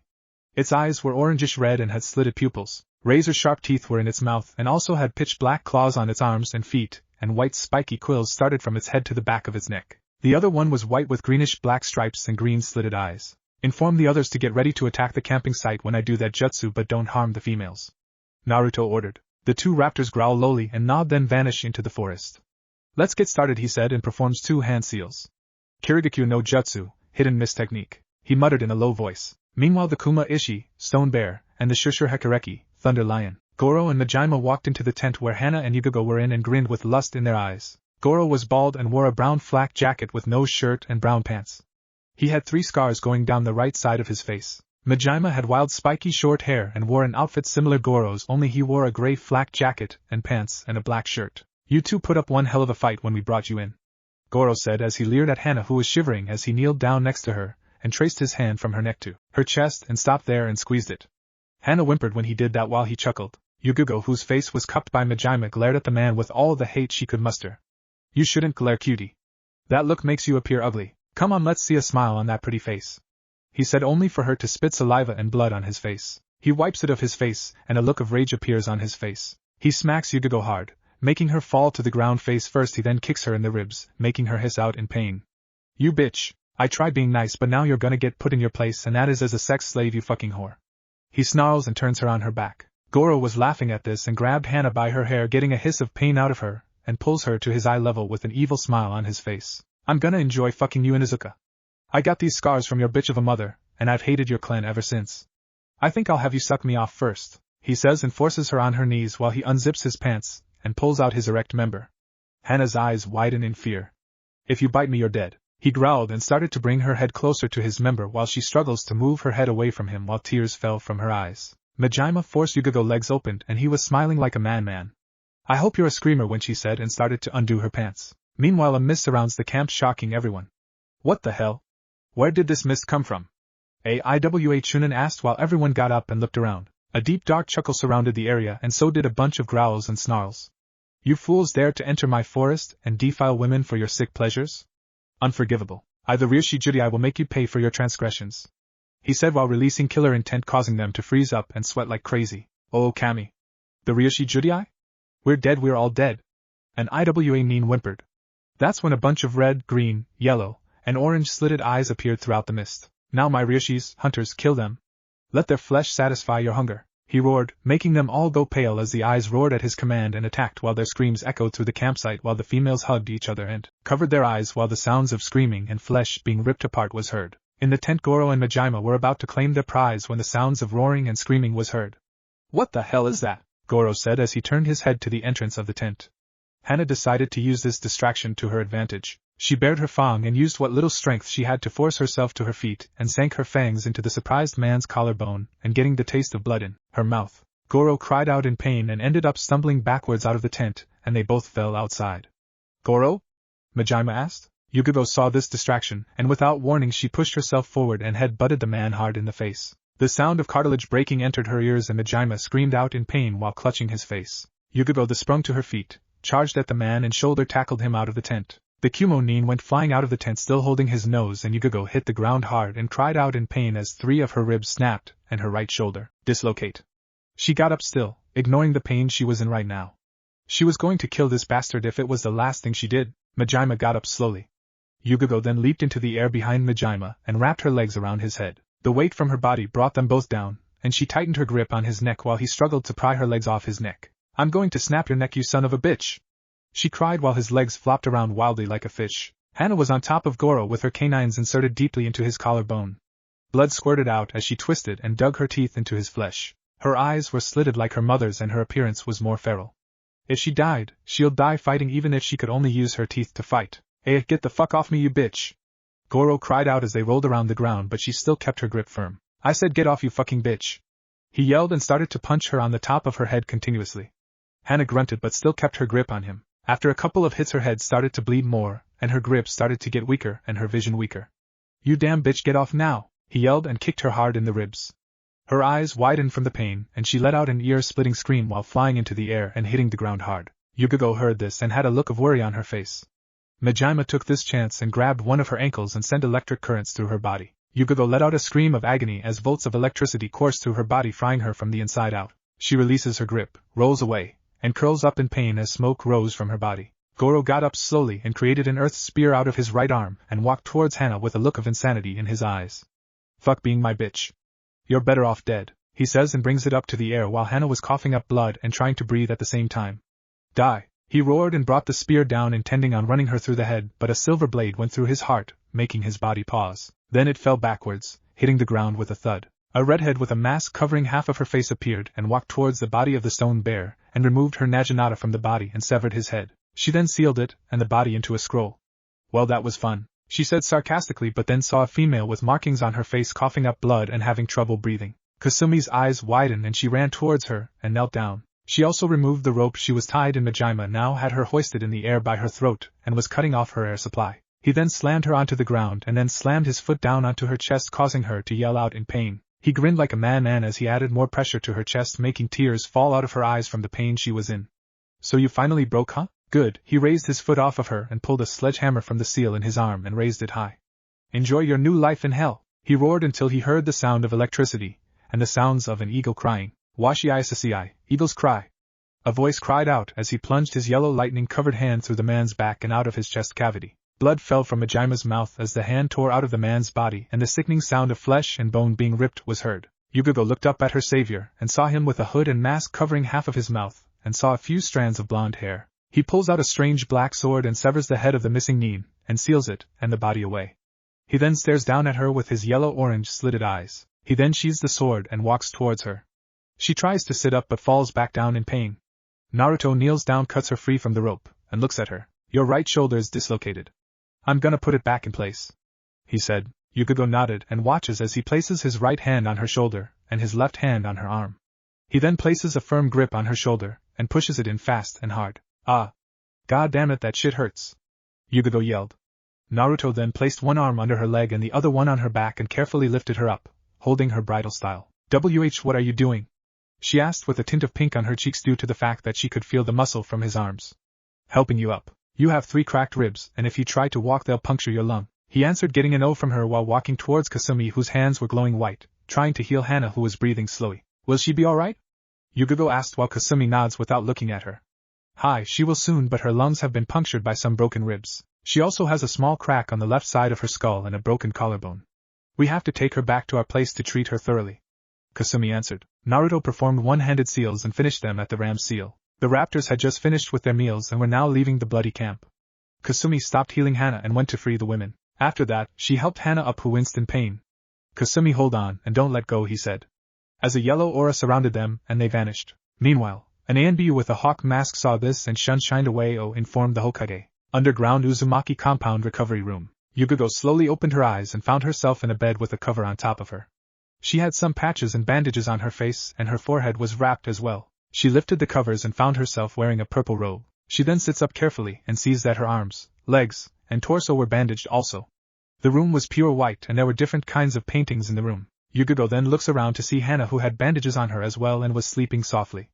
"Where are we? The last thing I remember is disappearing from that camp and appearing in front of a compound before passing out," she thought, but then heard footsteps. She looks at the door only to see a 14-year-old girl with red hair and bluish-green eyes walk in with a tray with 2 bowls on it. She also had canines jutting from her upper lip.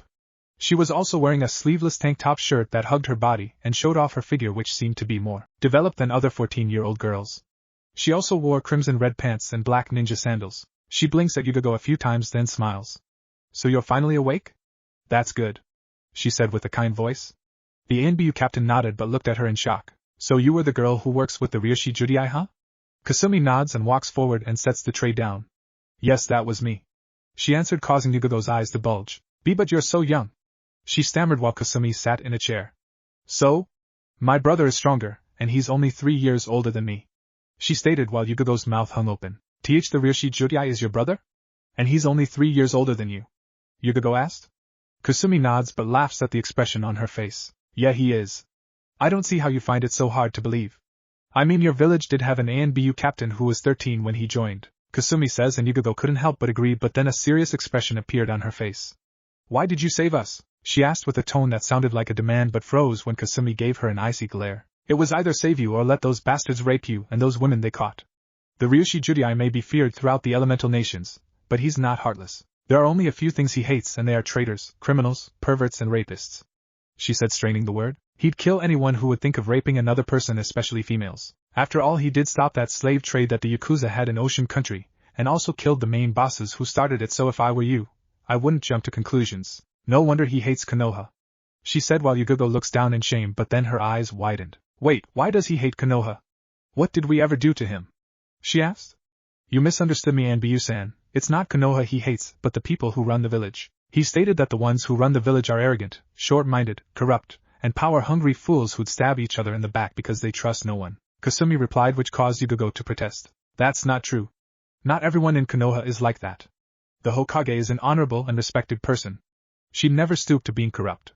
Kasumi sighed. Again, you misunderstood me. I wasn't referring to the Hokage. I was referring to Konoha's council. I mean, it's their fault that the village is suffering right now due to the fact that they banished a ninja who not only saved the countries you were tied to, but also because he failed to bring back a traitor who had a bloodline and went to an even bigger traitor. But what's worse about it is that he was banished for containing a bijou, but not just any bijou, the Kyubi no Kitsune. Is that true or not? She asked in an icy tone. Yugogo flinched at her words and looked at the sheets of her bed. It is true. A lot of countries are disgusted with what we did, even the ones who had Jinchurikis. The fire daimyo is also disappointed with us and punished us for our actions towards the boy. Only 20% of us respected the Yondame's wish, but the rest, well, you know. I held no hatred for the boy and was even his bodyguard when he was little. He was the barrier that protected us from the Kyubi's wrath, and those fools nearly destroyed it, she said while clenching her fists. I just hope that he's living a great life now that he doesn't have to look over his shoulder in fear anymore, she said with a sad smile on her face. Kasumi just looks at her and her expression softens. She looks over to see Hana groaning and opening her eyes. Why the hell does my head hurt so much? Feels like my skull was smashed in with a rock, she said, and tilts her head and sees Yugogo and a red-headed female looking at her. Yugogo, who is that and where are we? She asked and sat up but groaned in pain. Kami, my ribs hurt, she whined, getting a giggle from Yugogo, who also winced since her ribs hurt too. Kasumi chuckles but then gets up from the chair to get the 2 bowls of stew she had and walked over to Yugogo's bed and handed her one. Thank you, she said while Kasumi walked over to Hana and gave her the other bowl. Thanks, Kasumi. Glad you're still with us, Inuzuka-san, she replied while Hana gave her a small smile. Just call me Hana, Kasumi, she replied, getting a nod from the girl. Do you have any aspirin?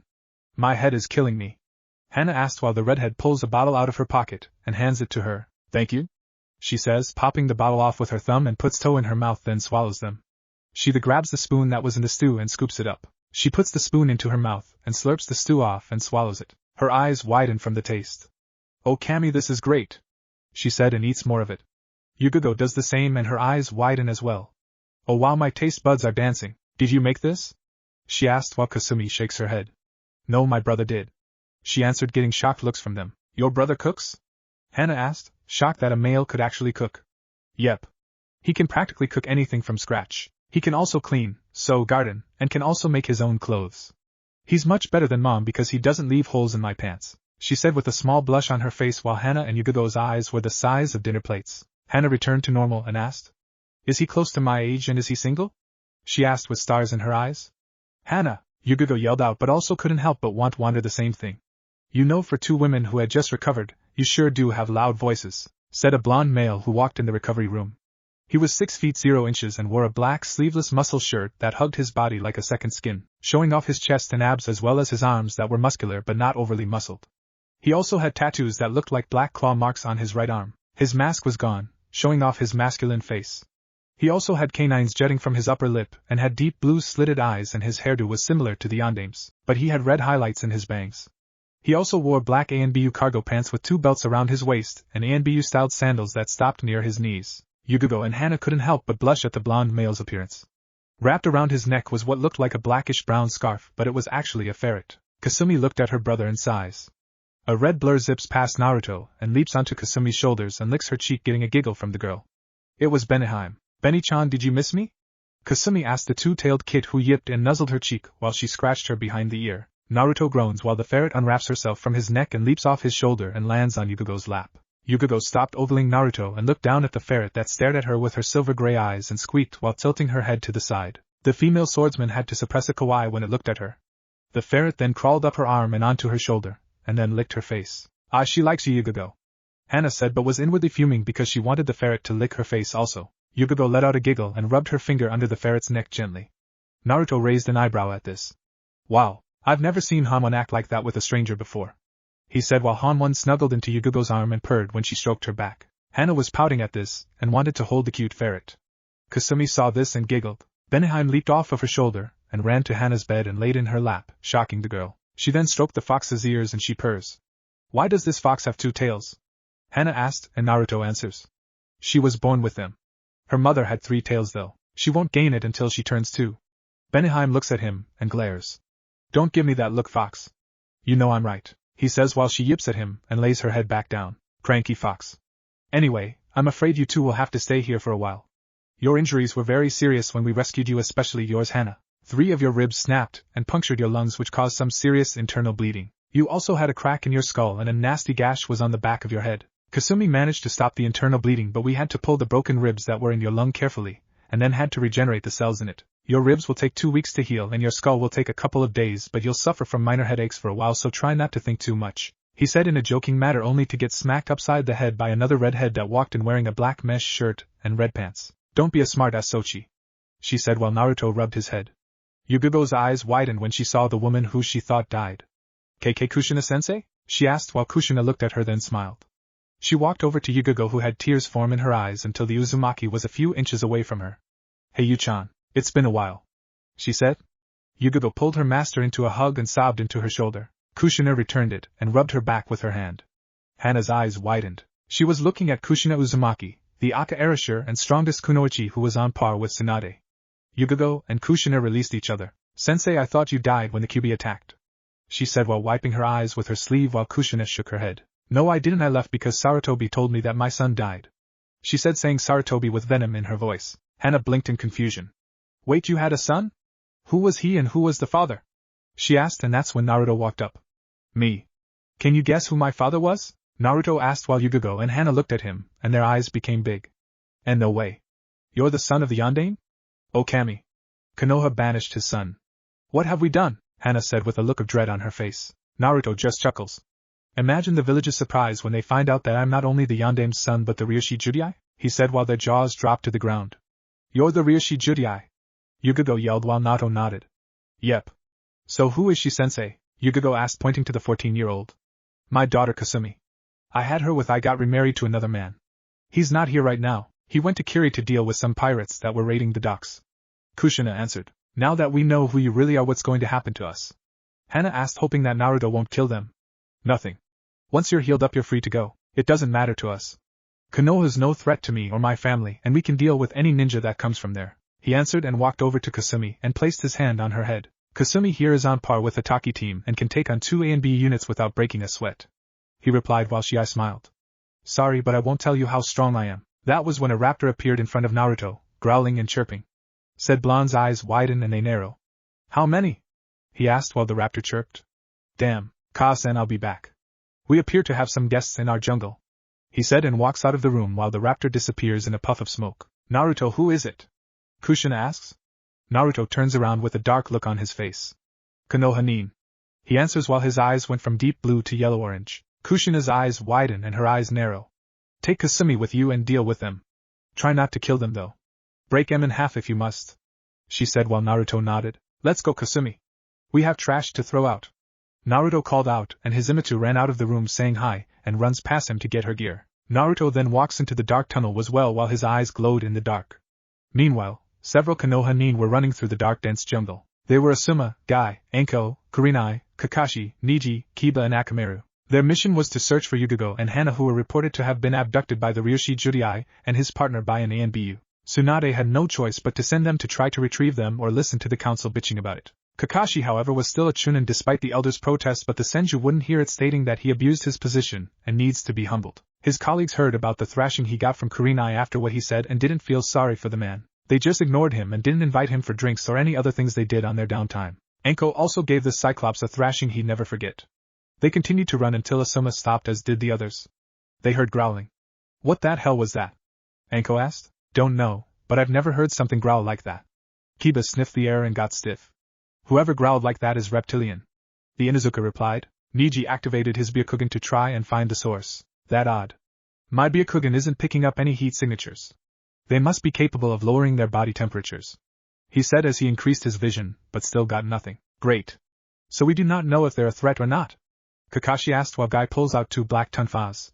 Get ready for a fight, everyone. Whatever Kiba and Akamaru sensed are close by, he said in a serious tone. Asuma pulled out his trench knives, Kiba flexed his claws and Akamaru's first stood up. Niji got into a Juken stance with his Byakugan activated. Anko pulled out 2 kunai, as did Kurenai and Kakashi. Suddenly, a bunch of red, yellow, orange, and green eyes appeared around them, growling from the tropical plant life. One leapt out of the plant life that hid them and landed a couple of feet away from them. The Jounin had looks of shock, fear, and awe when they saw the reptilian creature stand before them hissing. It was 6 feet tall, 13 feet long and weighed around 200 pounds. Its skin tone is a blackish-brown color, had 2 light blue stripes starting from its neck to the end of its tail, and was white on the creature. Also had a crest on the middle of its nose that was red, and it had feather quills on the back of its head that stopped to the end of its neck. Its red slitted eyes stared the Jounin down. It also had a long thick tail that it could probably be used for combat, but that's not what got their attention. On its long arms were 3 pairs of long black curved claws that appeared to be razor sharp, and on its feet were 3 claws, but the third one was longer, and stood straight up, and looked like it could cut a person open with a mere twitch.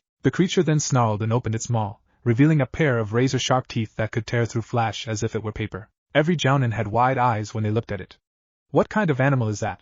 Kurenai asked while the raptor started to walk left and right in a slow fashion while eyeing his new prey.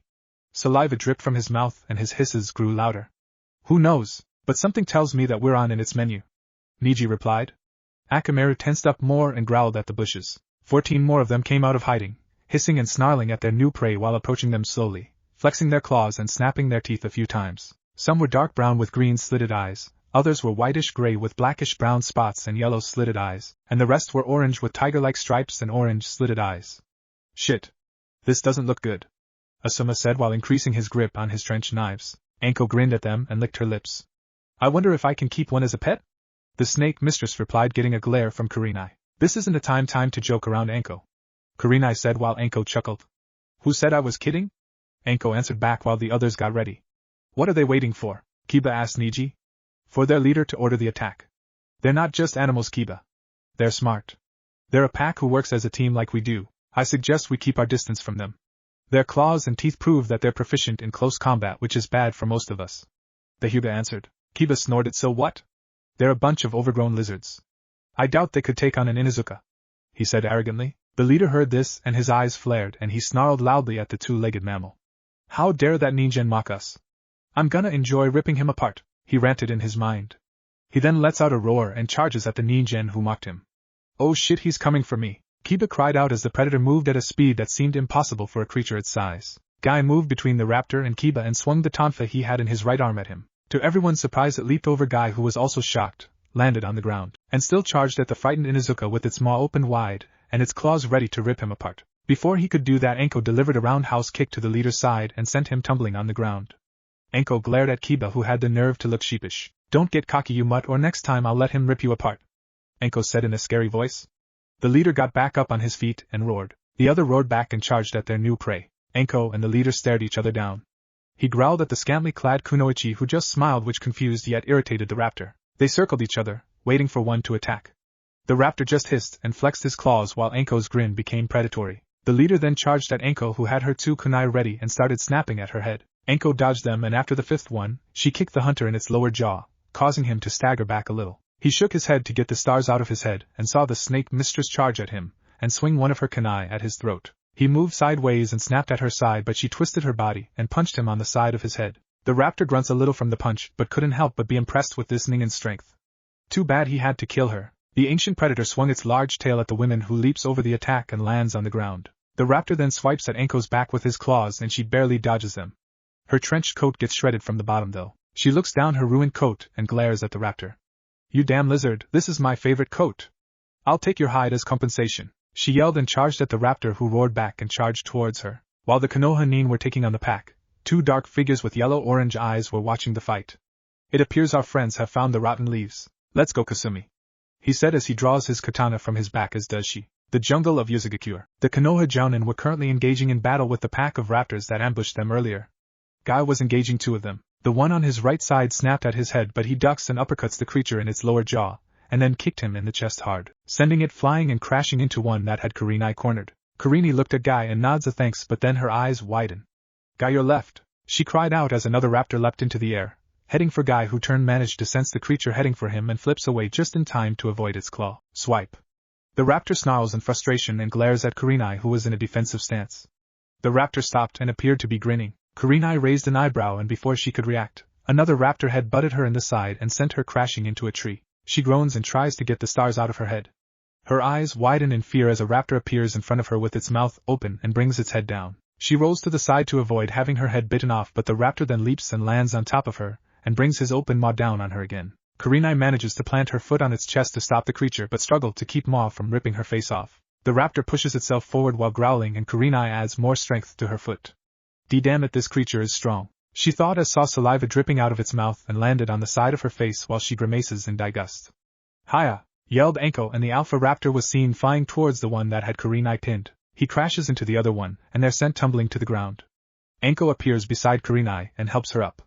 Kurenai took one look at Anko and couldn't help but sigh. Her hair was a mess, her trench coat was torn up, and she had cuts, dirt, and slash marks all over. Her fishnet outfit was especially ruined. "Anko, what the hell happened to you?"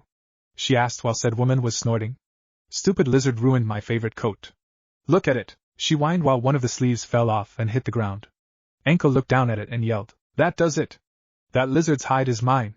She screamed and charged at the dazed alpha raptor, who just got up as did the other, and then got socked in the head hard and was sent flying into a tree and hitting it hard.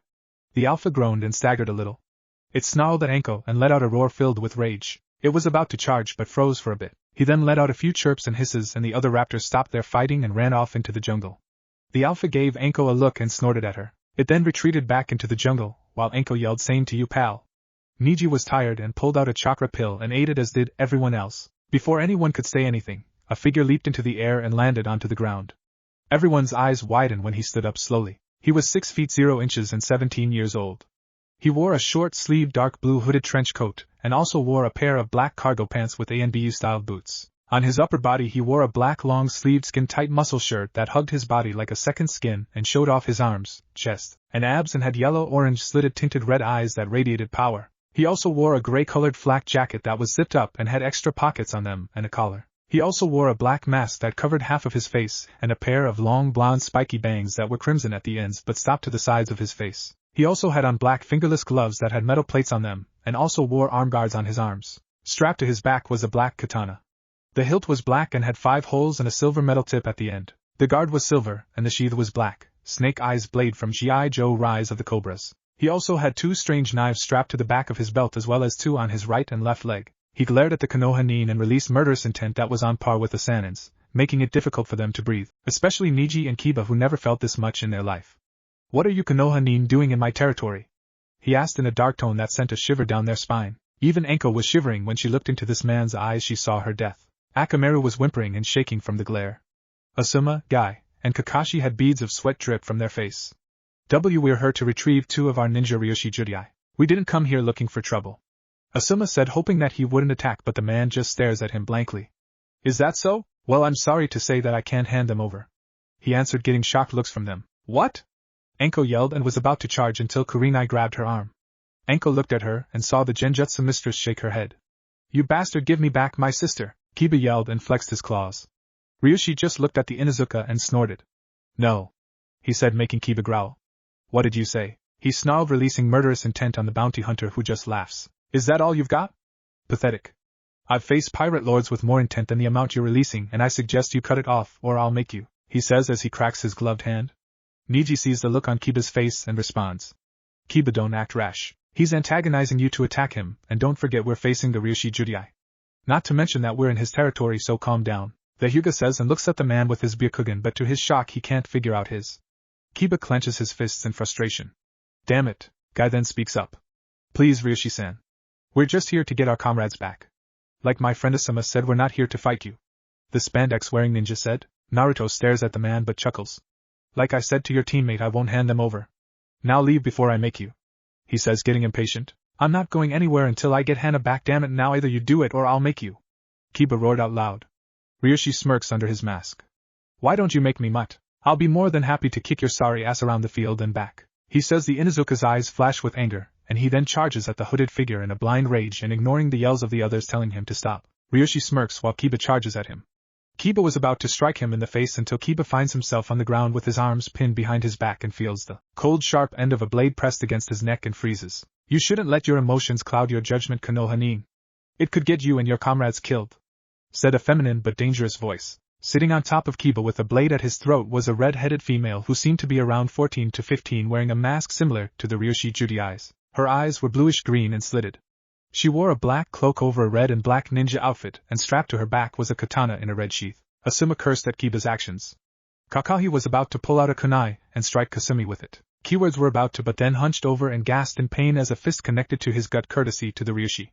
Bad move, he whispers silently. The bounty hunter then backhanded the nin on the side of his face and sent him flying into Guy, who avoided being hit and saw an incoming fist heading for his face and barely blocked it, but the strength behind it sent him crashing into a tree. Niji tried to sneak up behind the man and strike him in the back with a juken attack, but Ryushi sidestepped the attack, shocking the Hyuga, and grabbed his wrist. Before Niji could react, Ryushi kneed him in the chest, making him gasp out in pain, and then he grabbed him by the face, lifted him into the air, and slammed him into the ground hard. Then he ducks to avoid a roundhouse kick from Anko and sweeps kicks her, making the snake mistress hit the ground hard, and then twists his body to avoid being slashed by a trench knife and hits Asuma in the gut with an elbow. Asuma grunts in pain as the hunter vanishes in a blur when Akamaru snaps at him with his teeth and appears next to Kasumi. The other nin get up but stop.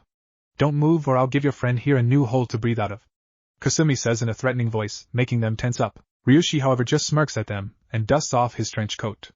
I warned you nin not to do anything, and now look.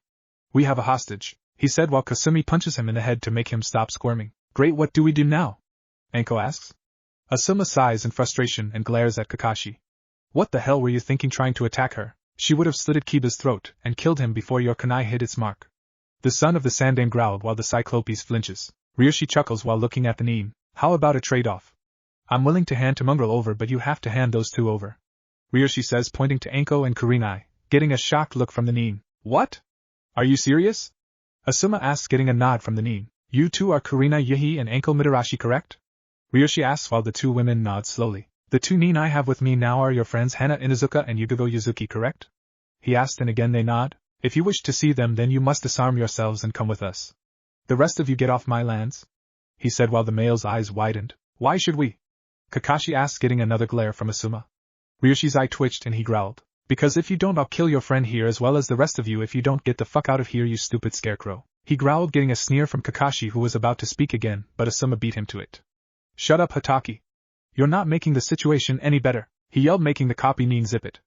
Asuma lets out a sigh and looks at Kurenai and Anko. Disarm yourselves and approach him, but don't do anything, he orders, and they reluctantly nod and remove their weapons. They then walk toward Ryushi Judai, who pulls out two chakra-suppressing cuffs and puts them on the two kunoichi. Ibu, partner, toss them up to them, he says, getting a nod from the girl. As soon as she gets up, she kicks him between the legs hard, getting a girly scream from Kiba, while the other males except the Ryushi wince. Gomen, sorry, she says, but not in an apologetic way, and tosses him to the male jounin while he holds his puppies in pain. Kasumi pulls out two blindfolds and puts them around their eyes. Can have you knowing the location of our hideout, she says, and pushes them forward while Naruto stood in front of her eyeing the other nin. Kakashi looks at Asuma in shock and speaks. Asuma, you're not seriously gonna let them take Anko and Kurenai, are you? What if they, he starts to say, but Asuma glares at the man. We had no other choice because you tried to pull a sneak attack on that girl, Kakashi. We could have lost Kiba because of your stupidity, and I'm sure as hell not gonna explain to Tsum why she lost two of her children, he replies, getting a pale look from the Cyclops. Now that they're gone, get the hell off my lands before I add your heads to my trophy collection. Ryoshi demanded while his eyes glowed dangerously. Asuma motions them to retreat while Asuma stands there staring at the man. No harm will come to them, right? He asks while the nin nods. No harm shall come to them. I may be an assassin, but I'm not a cold-blooded murderer, and I'm a man of my word. Tell your Kaiga to keep her pets on a leash or else she'll find her ninja forces reduced in half, he says in a harsh tone and vanishes in a flash of yellow light, scaring the jounin. Asuma sighs and rubs his hair back in frustration.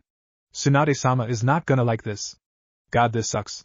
He mutters and then shuns away. Meanwhile, a blindfolded Anko and Kurenai were being led through a dark tunnel in an underground lair by Kasumi, who had one of their hands in hers. So where the hell are we, Gaki? Anko asked, and a tick mark appeared on Kasumi's head. I may be a Gaki, but I can still kick your ass, Bachan, she said while Anko growled. I'll have you know I'm only 25 Gaki, she said while Kurenai sighs. Really? I thought you were at least 30, the redhead replied while Anko's face turned red and was about to retort until Kurenai spoke up. In case you haven't noticed, Anko, we're hostages with our chakra sealed, so please don't mouth off, she said, and Anko mumbles about smartass brats calling her old while Kasumi snickers. Just because you're hostages doesn't mean you're gonna get tortured. Even if you're Konoha nin, she said, getting raised eyebrows from them. Is that so? If you're not gonna torture us, what will you do? Anko asks, and Kasumi looks at her with a nice smile. First, I'm getting you some clothes to wear. You look like a hooker when you wear nothing but a shredded trench coat, a fishnet outfit, and a skirt. Anko's eyebrow twitched and Kurenai had to hold in a giggle that was about to come out. That stupid lizard ruined my coat, she mumbled. Raptor, Kasumi answered, getting their attention. A what? Kurenai asks. Those lizards you faced earlier were raptors, and they're not lizards. They're actually the ancestors of the bird family, she said like it was no big deal, but Anko's jaw dropped. Are you telling me that I got my ass handed to me by an overgrown featherless turkey? She asked, and Kasumi said one word. Yep. Anko hung her head down and sobbed quietly. Kurenai just sweat dropped, and then asked the question. If I may ask, are Hana and Yagugo okay? The Genjutsu mistress asks. They're doing okay but are recovering from the injuries they got when they were captured and almost raped by the Kuma Ishi, Stone Bear, and the Shurshur Hekareki, Thunder Lion. Luckily me and Ryoshi killed those bastards, she said with a hint of venom in her voice while Anko and Kurenai gasps. Why you killed them? Anko asks, since the missing nin were A-class in the bingo, and were responsible for the rapes of a lot of females. Yeah. Their heads are now trophies hanging on our walls with the other missing nin we killed. Your Nakama's comrades were in bad shape, so we brought them here until they fully recover, she finished. And Kurenai spoke up. I always thought that the Ryoshi Judai was nothing more than a killer. Kasumi chuckles at that and replies. A lot of people think that.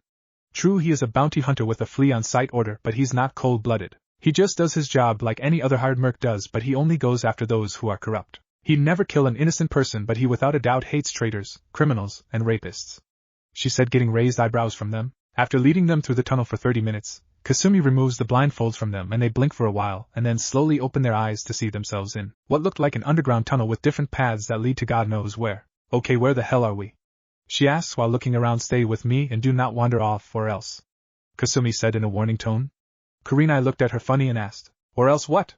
That was when they heard a thunderous roar echo through the tunnel, shaking the ground. Or else you'll end up running into whatever just roared, a voice said behind them. They turned around to see the Ryoshi Judai standing behind them carrying a dead wild boar over his shoulder with one hand. Kurenai and Anko noticed that his eyes were now a deep blue cerulean and were slitted, and he wore his hood down, revealing wild, spiky blonde, shoulder-length hair that was similar to the Yondame's.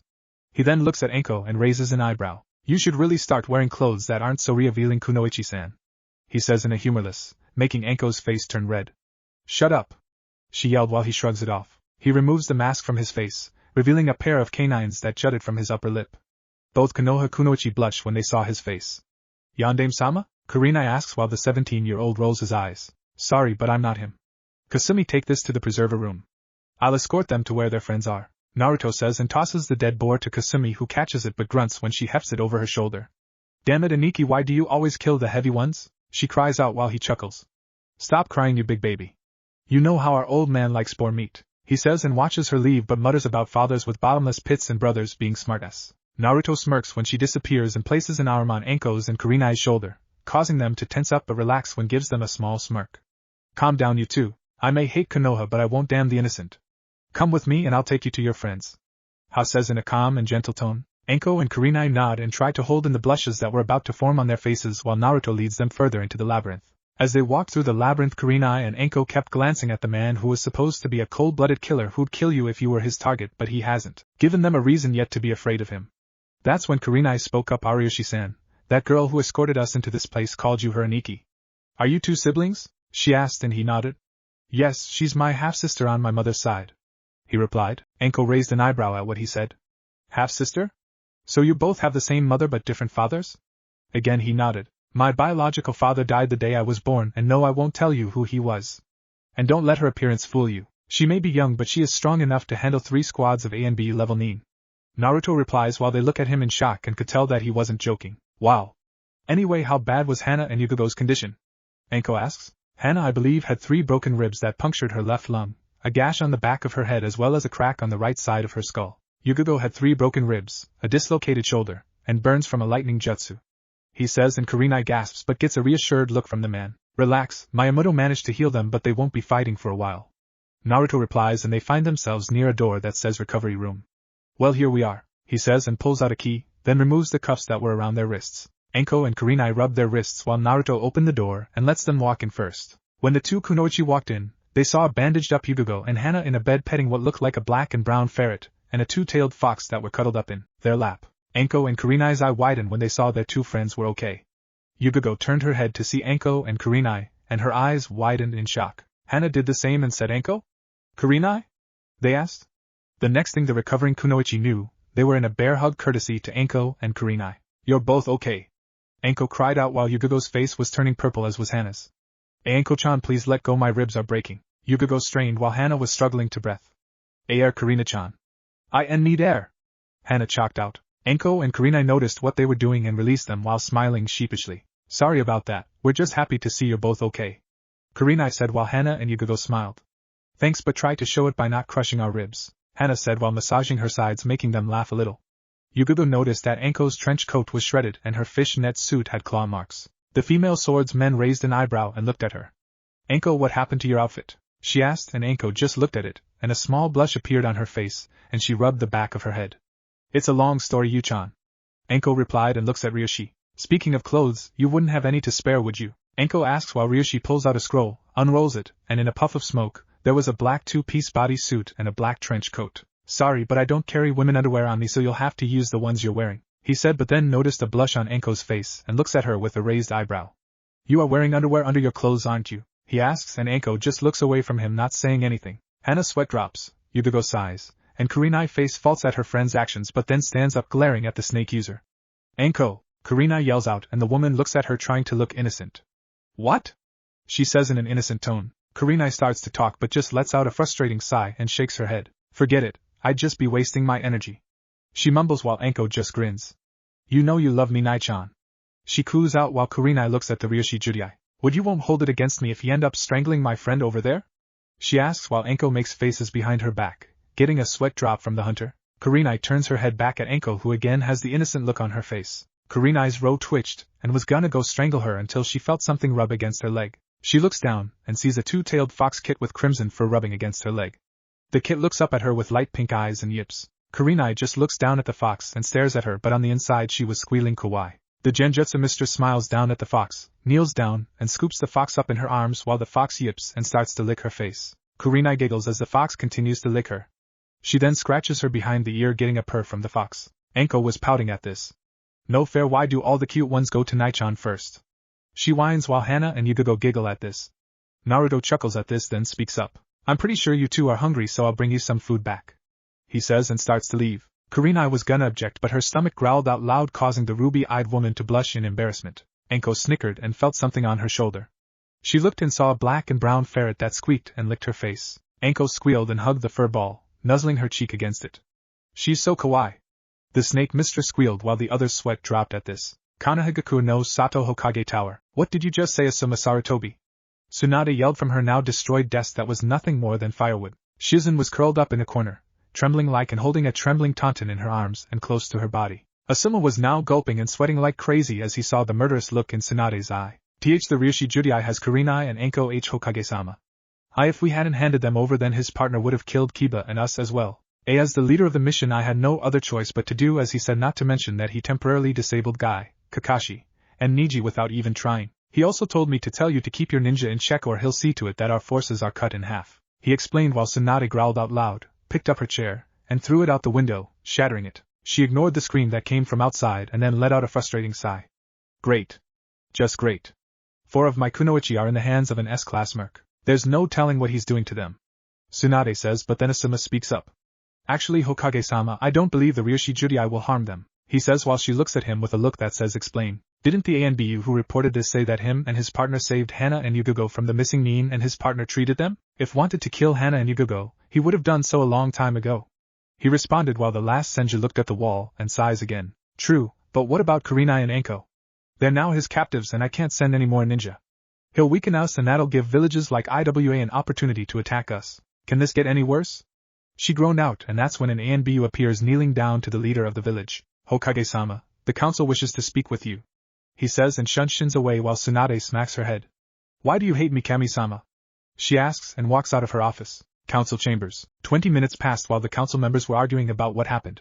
Tsunade heard enough and slammed her fist onto the desk. Shut up. All of you, she yelled, and they did. Tsunade lets out a sigh and Sim speaks up. Hokage-sama, we need to deal with the Ryoshi Judai now. He has my eldest daughter as well as 3 of our kunoichi captive. Who knows what he's doing to them? She cried out. Yasha just snorts at this. I don't see what the big deal is. They can be replaced, the Haruno matriarch says, but ends up getting a glare from the clan heads, especially Tsum, who wanted to rip her apart. I dare you to fucking repeat that, Haruno, Tsum snarled while the woman paled. Yasha, shut up. I didn't ask for your input. Matter of fact, the civilians and elders leave. This is a shinobi matter, Tsunade says, and ends up hearing them whine and protest to this until Tsunade punches the table. I said get the fuck out. She roared while a vein throbbed from her head and the civilians and elders left out of there, and she sighs. Listen, Tsum, I understand that you're worried about your daughter and you want her back, but you have to understand that the village is in a dire situation and our forces still haven't recovered from the invasion. I just can't send an army to find a few people even if said person is a future clan head. I'm sorry, but I can't waste my efforts on this, she said while Tsum just looks down, not saying anything. She then gets up and leaves the chamber so no one could see the tears running down her face. Inoichi was about to go get her, but Chusa grabs his arm and shakes his head while the Yamanaka clan head sighs. Hokage-sama, I know you don't want to risk losing any more of our ninja to this man, but we can't just leave their fate in his hands. We need to send another rescue squad. If we have to, let it be 2 squads. Chusa spoke up. Tsunade looks at them in disbelief. Are you serious? Do you realize that I'm sending a squad to face someone whose reputation could and probably on par with that of the Yondames whose status had a flee on sight order? She asks them and they look at her and nod. We're not asking to have them try to kill the man, but at least find out where his hideout is and if it's possible rescue the 4 kunoichi he has captive. Inoichi replies. Tsunade looks around and sighs. Very well. I'll send 2 squads to find and if possible rescue them, she says, then gets up to leave. Underground lair. After being given food, Anko was now wearing the skin-tight black bodysuit with a gray mini-skirt and a black trench coat, and was now scratching the belly of Hanwon, who was vibrating on her lap while Anko was giggling. You like that, don't you, girl? Anko cooed while the ferret lets out a gurgling noise. Naruto was sitting down in a chair watching this, and then sees his sister walk in with her mask and cloak off and glares at her brother, who raises an eyebrow at her. What? He asks, and she just glares at him for a few seconds until she speaks up. I got boar blood on my outfit, and I had to take 2 baths to get rid of the smell. Do you have any idea how gross pig blood smells? She says, raising her voice at him, but he shrugs. Yeah, but I'm not a sissy like you are, Imuto. Naruto says and ducks when she throws a black bingo book at him. Baka! In case you forgot, I'm a girl, she yelled while he just smirks at her. He then gets up and walks towards her. They stare each other down, and then he thumps her on the forehead with 2 fingers, getting a yelp from the girl. Stop complaining so much. What would the old man say if he heard you crying over being covered in boar blood? He replied, and then wham! Naruto ended up getting hit with the flat end of what looked like a broadsword on the top of his head, but ends up disappearing in a puff of smoke. Who are you calling old Gaki? Spoke a deep masculine voice. The one who had the voice was a silver-haired man wearing a silver and black outfit, and a sword was resting on his shoulders. Kasumi looks at him and smiles. Hey Tusan, she says while Enishi looks at her, smiles, and ruffles her hair. Hey Squirt, is your brother giving you a hard time again? He asks, getting a nod from her while Naruto appears out of the shadow of the walls and glares at Enishi. What's your problem, old man? Are you trying to bash my skull in? He growled out while Enishi just shrugs. Don't be an ass to your sister Gaki. Besides, I knew you'd have a Kage Bushin take that hit, he says with a grin on his face, but Naruto sighs. That's when the 4 kunoichi's eyes grew wide and their jaws dropped. Wait! Anko yelled and pointed to Enishi. You're their father? Anko asked. Enishi blinked for a while, then nods. Yes, I am. Why? He asks like it was no big deal, and Anko's eyes get even bigger and looks at Naruto. How old are you? She asks, and Naruto blinks also. I'm 17, is that a problem? he asks, and Kurenai's expression is the same as Anko's. Nanny! They both yell. 17. You mean to tell me that you, the Ryoshi Judai, the most dangerous bounty hunter in the elemental nations, is a teenager? Kurenai cries out in shock. Naruto looks at them and smirks. Yes, I am a teenager, so what's the problem? He asks, and they just gape like fish. Kasumi looks at them and giggles. I don't see what the big deal is. I can take on 2 squads of ANBU level Nin and not get winded, she says. Anko and Kurenai turn their heads so fast, you'd think they'd snap. Kurenai cries out while Enishi chuckles. Anko, however, scoffs. Yeah, right, Gaki, like you could take on ANBU level NI, she said, only to feel a knife pressed against her neck, and Kasumi was behind her with a smile on her face but was releasing killer intent, making Anko shiver a little. I would appreciate it if you didn't call me a Gaki or underestimate me. I've killed Chunin, Jounin, and ANBU level Nin, and I have their heads to prove it. Would you like me to add yours to my collection? She asks in a sweet but deadly tone. A bead of sweat drops from Anko's brow, and she shakes her head. Then think before you speak, Anko, she says, and then appears next to her brother, who was looking the other way with his hands behind his head. Kurenai, Yugago, and Hana looked at the girl in shock. Kami, she's fast, they thought, while Anko still looked shocked. Konoha main gate. At the gate of Konoha, Team 11 and Team 9 along with Kakashi, Sakura, and Sai were at the main gate getting ready to rescue their comrades. Asuma was in front of them and spoke up. Alright, listen up everyone.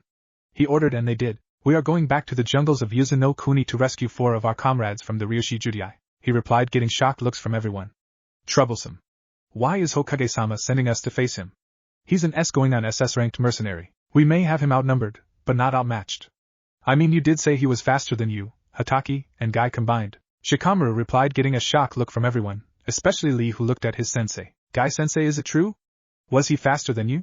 The second spandex wearer asked, and Guy nods. Yes, he was, Lee. It was my sixth sense and reflexes that kept me from sustaining any serious injuries. His speed was on par with mine, with my weights removed, as was his strength. I don't even think he was fighting us for real, he said, making the rookie's eyes widen, and Niji decided to speak as well. It's true. He took me down with only 2 hits, even though I attacked him from his blind spot. Choji's eyes widen. So we're basically facing someone who's stronger and faster than our senseis? He asks, and Asuma nods while Shikamaru muttered, troublesome. I'm gonna be honest with you. We're facing a hired assassin and hunter that make our ANBU and Hunter Nin look like amateurs. We have no idea what type of techniques he knows, so we have to stay on our toes with this guy. That, and he has a partner who could be on our level. We need to fight as a group and not get distracted by anything. One small mistake can result in all of us getting killed, he said in a voice that meant business. The rookies nodded while a few gulped. And one final thing. There are creatures in that place that none of you have ever seen, so be extra careful. Now let's move out, he orders, getting highs from them, and they move like blurs out of the main gate and head for Yuzu. Question is, will they all make it out of the place alive? Underground compound. Kurenai was currently helping Yuga go back into the bed, and Hana was currently sleeping with Beneheim sleeping on the end of her pillow. In the underground lair, the sound of swords clashing can be heard. Anko and Kasumi were in an underground dojo watching Naruto and Enishi engage in a kenjutsu battle. Enishi was using his claymore while Naruto was using his okatana. Sparks were flying everywhere as the 2 swordsmen performed a series of thrusts, slashes, and parries. Naruto does a horizontal slash at Enishi's chest, but he blocks it with the flat side of his sword, and he takes a swing at Naruto's head. The blonde ducks and ends up losing a few strands of hair. Enishi does a downward slash and Naruto rolls away. Naruto then lunges at the man and swings the okatana, and Enishi does the same. Their blades clash for a while, then they perform several slashes at each other, which were all met by cold steel. They clash one more time and were adding more strength to their weapons. Their blades grinded against each other, and the 2 warriors were grunting and staring each other down. The blades started to glow orange on the edges, and Naruto grins at the silver-haired man, who raises an eyebrow. Naruto then breaks the stalemate and pushes Enishi and the claymore back. He then kicks Enishi hard in the chest and sends him flying backwards and hitting the wall. The man lets out a grunt, and when he tries to move forward, a blade was pressed against his neck. Naruto was in front of him grinning. Enishi sighs and drops the claymore. I yield, kid, he says, and Naruto removes the blade from Enishi's neck and sheathes his sword. That now makes it score 72 to 68 with me ahead by 4? Naruto asks, and Enishi scoffs. Whatever, Gaki. Kasumi-chan, you're up next, he says. Kasumi nods and grabs her sword. Naruto walks out of the dojo with Anko following behind him. Naruto grabs a towel from a shelf outside and slings it over his shoulders, and wipes his face off with one end. Man, I've never seen a sword fight as awesome as that one. I'm willing to bet you're a sword master, right? Anko asks while Naruto nods. Yeah, you can thank Enishi and my Kazen for that. They practically beat Kenjutsu into me. I got the scars to prove it, he said in a joking manner. Anko laughs at what he says. Too bad Yugago missed it. She's been practicing sword's play since she could walk, and I'm willing to bet if she wasn't still recovering. She'd challenge you to a duel, she said, getting a smirk from the blonde. I bet you would. There aren't any decent swordsmen out there except for a few I met. So what about you? Ever consider learning? He asks, and she shakes her head. I did at first, but due to my past I never got to learn, she said with a frown on her face. Naruto looks at her for a while and does the same. Let me guess, Konoha? He asks, and she lets out a sigh and nods. Yeah. Unfortunately my so-called home turned against me when my former sensei decided to go rogue. Hell, what's even worse is that even most of my comrades minus Kurenai, Yugogo, and Hana keep their distance from me like I'm a plague. Maybe I should have left when they banished the Uzumaki kid. Naruto raised an eyebrow at this. So you don't hold any love for your village? He asks, and she lets out a frustrating sigh. No, not after all the bullshit I had to go through. If I could, I'd throw this stupid headband on the ground and spit on it, she said, pointing to her forehead. Then why don't you? He asks, making her stop in her place and look at him like he was crazy. Naruto stops and looks back at her. What? Anko's face then gets serious. And have Hunter Nin hunt me down, and having to look over my shoulder for the rest of my life? Not what I had planned for my future, if I had one. She mumbled, and Naruto lets out a sigh and rubs the back of his head. Why not stay here? He asks, and her eyes bulge out of her sockets. Are you serious? She asks, and he nods. Yeah.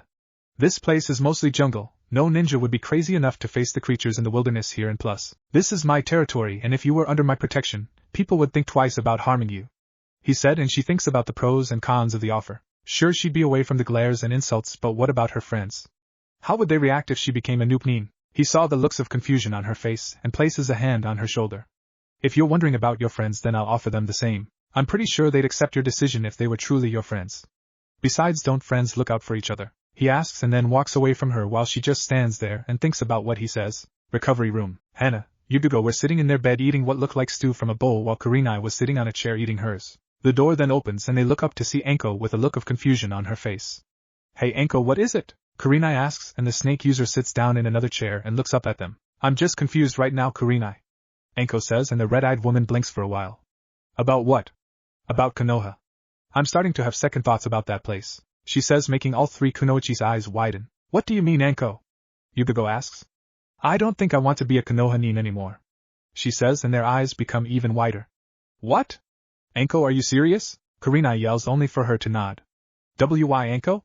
Yugogo asks in a serious tone. Anko brushes her hair back and looks at them with an even serious tone. You should know why, Yugogo. All three of you should know, she said while they flinch, and Kurenai tries to be the voice of reason. But Anko, Konoha is your home, and she tries to say but then stops when she hears a bitter laugh come out of her. Oh, shut up, Kurenai. That shithole is not my home. It never has been after that bastard marked me and left me to pay for his actions, she said, and Kurenai cringes from the sound of her voice. I know your life has been bad, Anko, but what? Snapped Anko, but what? You have no idea what kind of bullshit I've had to go through in that fucking village, Kurenai Yuichi, so don't act like you do because you don't, Anko yelled as tears fell from her eyes, and Kurenai looked down at the ground knowing she was right. You don't know what it's like to have people glare at you every day and call you a traitor and a slut behind your back, and have the ones who are supposed to be your comrades sneer at you. Do you know how that feels? Because if you do, please tell me and prove me wrong, she challenged, and Kurenai just stayed silent. I thought so. So tell me why I should go back to that place after all the crap they put me through? That's when Yugogo spoke up. What about us, Anko? We're friends, right? Friends don't abandon each other, she says, and Anko glares at her. If you were my real friend, Yugogo, you'd want what's best for me, right? What about what I want, huh? Why should I give up my life for a bunch of bastards who could care less about me and then piss on my grave when I die? While the people we're protecting are sitting in their homes sipping tea and relaxing, we are out there putting our lives on the line. Why should I give up what I want? Half of the things you three have I didn't. I can barely get a decent home in that place without having it ransacked. I had to spend most of my nights in a damn forest. I bet you didn't know about that, did you?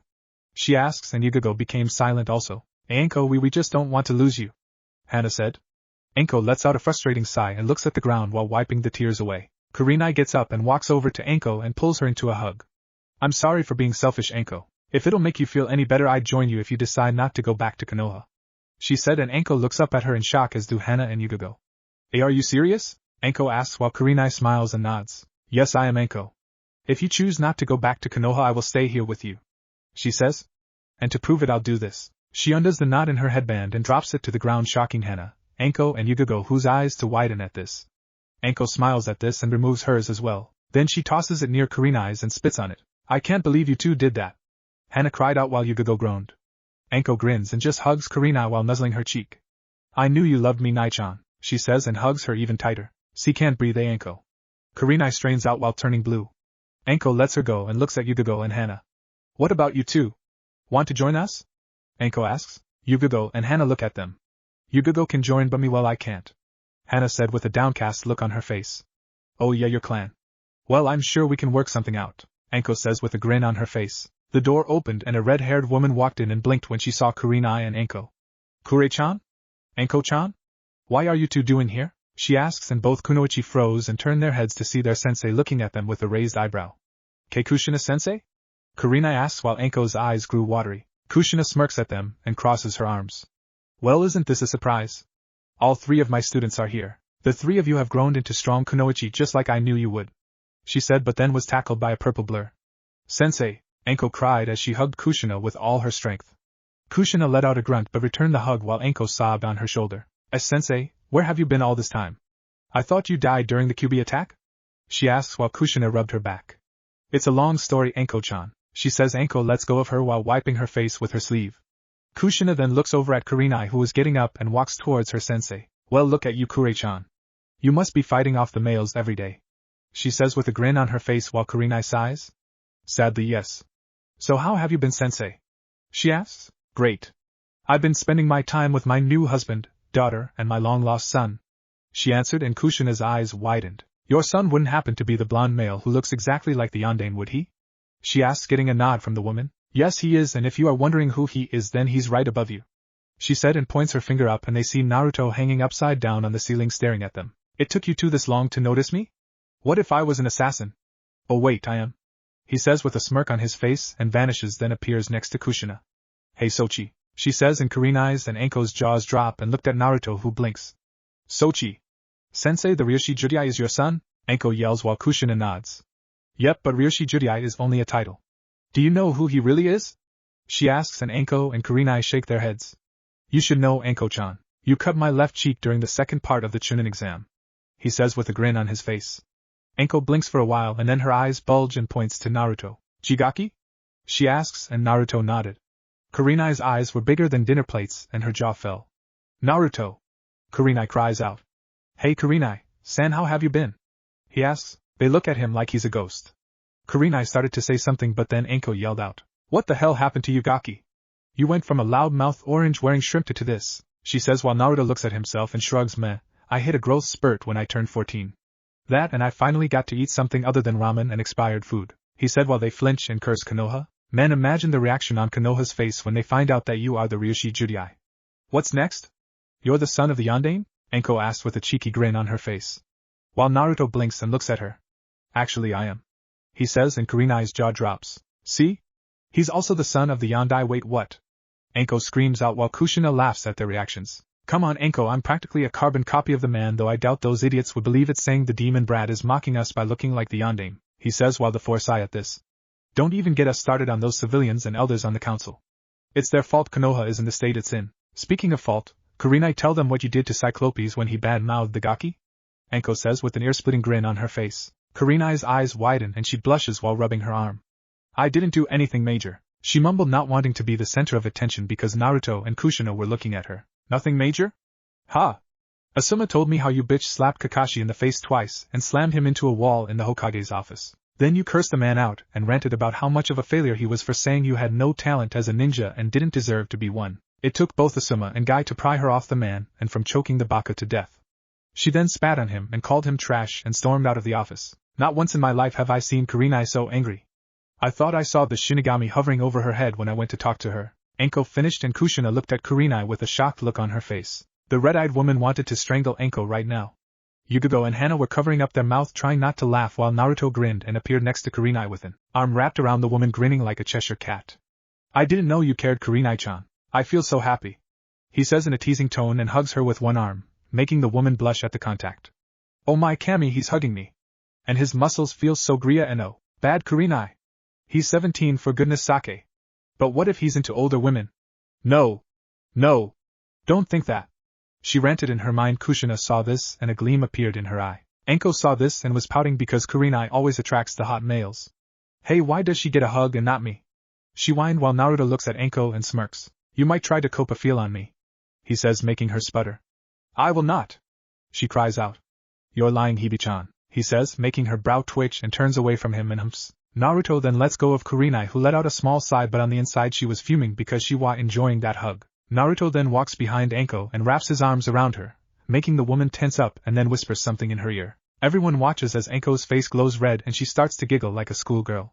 He then lets go of Anko and walks back to her mom, who is shaking her head. Kurenai blinks in confusion and looks at a red-faced Anko who is having certain thoughts in her head and looks back at Naruto. What did you say to her, Naruto? She asks, getting a grin from the blonde. Oh, you know, he says and snickers. Karina looks back at her friend and sighs. Never mind. Knowing Anko, she'll try to get you alone if you're not careful. She warns him. I know, and I blame Dad for passing on his gene on having a thing for dangerous women. Naruto says, getting a laugh from Kushina. It's true. I was the only female aside from Sum who scared Minato. She responded and then heard the door open. They turned their heads to see Enishi carrying Kasumi on his back with her right ankle wrapped up in bandages. What happened to her ankle, Enishi-kun? Kushina asks while the man sighs. She sprained it trying to do a counterattack. Kasumi was wincing in pain and cursed. Sweet Kami, it hurts, she says while Enishi chuckles and sets her down on the couch and places her right leg on one of the pillows. Just stay off of it for a while, squirt, he says, and she nods while laying her head back. Benaheim ran into the room and leaped onto the girl's shoulder and licks her cheek, making her giggle and scratch the fox behind the ear. That was when a puff of smoke appeared and a raptor appeared before Naruto. Anko and Kurenai jumped back when they saw the creature, but the raptor ignores them and speaks. Naruto-sama. Those Konoha nin you and Kasumi-sama chased out have come, but with more ninja. Do you want me and my pack to deal with them? He asks while Naruto shakes his head. No. I'll deal with them personally. You and the others steer clear from them, alright? He says, and the raptor nods. He looks back at Anko and snorts at her. Anko's brow twitches and she was about to pounce on the alpha, but Kurenai places a hand on her shoulder, and she huffs. You're lucky, you overgrown turkey, she says, and the alpha snorts again. Dream on, Nigen, he says, and disappears in a puff of smoke. Kushina blinks at Anko. Do I even want to know? She asks, and Naruto shakes his head. No, you don't. Ka-san, the Konoha nin have returned. I guess that means I have to give them a reason to take my threats seriously, he says, and starts to walk out of the room, and Kushina speaks to him. Naruto, I'll go with you, she says, and the blonde nods. The two walk out of the recovery room and Enishi chuckles. Those Konoha nin are gonna be going home broken, and that is if Kushina lets them live, he says while the four Kunoichi cringe. Kurenai, Anko and Yugugo knew how dangerous Kushina can be when she is pissed. Yuzugakure jungle, Naruto and Kushina, who were wearing face masks that covered half of their face, were leaping from tree to tree with their gear on. Their eyes were once again yellow-orange and with a tint of red in them. They're not too far, Ka-san, and it seems there are more of them. Most of them are former friends though. I know. That bastard Kakashi is with them. I'm gonna break that traitor in half, she says and clenches her fists. Not if I do it first, Naruto says, and they increase their speed. The Konoha nin were also leaping from tree to tree with Niji keeping a lookout for the Ryoshi Judai and his partner. They then land in a clearing and start to run across the field. Niji suddenly stops, as do the others. Niji, what is it? Asuma asks, and the Hyuga frowns. Something is wrong here. I don't know why, but I sense two signatures heading here, but then they just vanish. Almost as if they didn't exist, the Hyuga replies while the others look at him in shock. What do you mean they just vanished, Niji? Sakura asks while his face remains the same. Like I said, they just vanished. Unless they did a camouflage-based jutsu, then I would have known, he said, but little did they know that underneath their feet, a dark figure was in there, waiting to strike. For Kami's sake, that harpy can't shut up for once. What's the deal with her voice? Is she part howler monkey?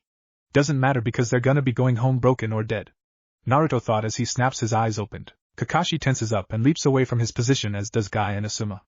Hey! All of you move out of that spot, Guy yells, getting confused looks from them until the ground beneath them cracked a little. Niji, Lee and Tenten see this and hop away from the spot, and the ground exploded. Sakura had her hands covering her eyes from the dust, and when she removes them, a fingerless gloved fist descended towards her and hit her squarely in the face, and sending her flying out of the dust cloud.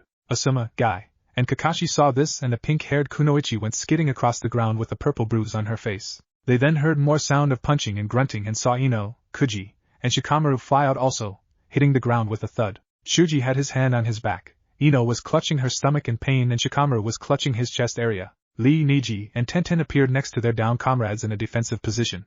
You four okay? Tenten asks while Asuma helps Ino up, and Shuji does the same with Shikamaru. Oh. Felt like I got hit by an angry bull, Ino says while Shuji nods. Yeah. It felt like my dad hit me, only 10 times harder, he mutters. Sakura is helped up by Kakashi while rubbing her jaw. Kami, that hurt. I thought my head was gonna be knocked off of my shoulders, she says. When the dust clears, the rookie's eyes widen in surprise and fear as they look into the cold eyes of the man who had a flea on sight order. The Ryoshi Judai. Naruto stared at his former comrades, but his eyes turned icy when he saw Sakura and Kakashi. They were traitors who only cared about the Uchiha. The more he stared at them, the angrier he got, and it took all of his willpower not to kill them right here and now. Ino and Chuji gulped when they looked into his eyes and a bead of sweat appeared on his face. Lee, Niji, and Tenten were nervous as hell. The man then started to speak up. Apparently the Hokage doesn't seem to take my threats seriously when I say I will reduce her forces if she doesn't keep her ninja on a leash. So tell me, Konoha Nin, he says, and his eyes close. Should I kill you? He says, and the rookies cringe in fear. Or break you? He replies in a demonic tone as his eyes snap open once again, releasing Ki on the rookies whose eyes widen in fear as they each saw visions of their own deaths. Then it died down and they were now sweating a little. That was when Guy spoke up. Sorry Ryoshi, but we were given orders to find and retrieve the 4 kunoichi you have in your custody. He said, and Naruto growled. And what was my answer last time? It was no, correct? Well, once again I'm saying no. Now we can do this the easy way or the hard way. He says while cracking his knuckles. The easy way is that you leave with your limbs intact. The hard way is that I make you leave or I kill you and send your bodies back to the Hokage. Pick wisely, he says in monotone. They all tense up. Meanwhile in the tree branches not far from them, Sai was watching and pulled out an ink brush and scroll and opens the scroll. He's not aware that I'm in the tree. Now's my chance to catch him off guard. He says and prepares to draw on it until. Catch who off guard? Asked a feminine but dark voice. Sai's eyes widen in shock, and when he turns his head slightly, he sees a red-headed masked female with yellow-orange tinted red-slitted eyes crouching behind him. In the field, Asuma was about to speak up until they heard an explosion from the opposite side of the forest. The Konoha Nin's eyes widen when they see Sai flying out of the dust cloud and landing onto a hilltop while skidding back a few feet. Kushina appears near his face, and before he could react he was kicked in the chest hard and was sent flying towards the Konoha Nin. Chuji holds his hand up and it expands. Chuji catches the ink user and sets him down. Kushina appears next to her son and glares at the Konoha Nin. How dare you scum enter our lands? Who do you think you are? She growled out while they cringe at her gaze. Kakashi spoke up. We are here to, he said, but was cut off. I wasn't talking to you, trash, so shut up. She growled and glared at Kakashi. The Cyclops' fingers twitch at being called trash by this redhead. I thought my partner made it clear to your leader to keep you fools in check. She says and reaches for the hilt of her blade. I guess we have to send you back in body bags to teach her a lesson in taking warning seriously. She says and they tense up. Damn it, Asuma says and pulls out his trench knives. All of you stay on your toes and work as a team. Do not get distracted for even a second, otherwise you can consider your lives over. Asuma calls out and the rookies nod. Kushina scoffs at them and speaks. Do you fools honestly think that your numbers will beat us? You brats are nowhere near our league. Kushina says as she looked at the rookies. Don't get cocky, Iba. They might surprise you with their teamwork. Naruto says and she nods. The Konoha Nin and the hunters stare each other down. Suddenly the two of them vanish in a blur. Kakashi tries to pull his headband up to reveal his Sharingan, only to get punched in the chest by the Ryoshi Judai and sent skidding backwards. Sai pulls out his tanto and swings it at the hunter's head, but he ducks from the slash and spears the pale root in the solar plexus with his shoulder, making the ink user cough out in pain. Naruto grabs him by the back of his shirt and then flings him into Ino, who barely dodges the flying body. He then appears by her side, palm strikes her in her bare torso. Ino gasps out but then ducks from a roundhouse kick, but the blonde spins and leaps over her to avoid being caught in Shikamaru's Kaigamane no Jutsu, and the Nara curses. He then sees a round object heading for him at high speed. Naruto dodges the rolling human boulder, and Chuji turns his body and heads for Naruto again. Naruto smirks and his hand glows blue and charges at the Akimichi. He then cocks his fist back, and when he launches his fist at him, he punches the rolling ninja hard and sends him flying into the air and in a lake, making a large splash. Chuji! Ino cries but then is kicked in the back by Ryoshi and she crashes into Shikamaru, who went tumbling backwards. Pathetic. He says and sees Kushina duck from a slash attack from Asuma's trench knife and plants her hand on the ground, lifts her body and pushes her feet forward, performing a mule kick into the man's torso and sends him flying. Niji and Lee try to flank her and strike her blind spots, only for the redhead to intercept Lee's fist and leap over Niji's and avoid his palm strike to her head. She grabs his arm and when she lands, twists it and then grabs the back of his collar. She sees Tenten head towards her with a bow in her hand while twirling it. Kushina spins around twice with Niji and flings him towards Naruto, who roundhouse kicks him in the jaw, making his body twirl into the air and crashes into the ground. He then sidesteps an incoming punch from Sakura and knees her in the gut. The pink-haired weakling keels over and gets backhanded in the face by Naruto.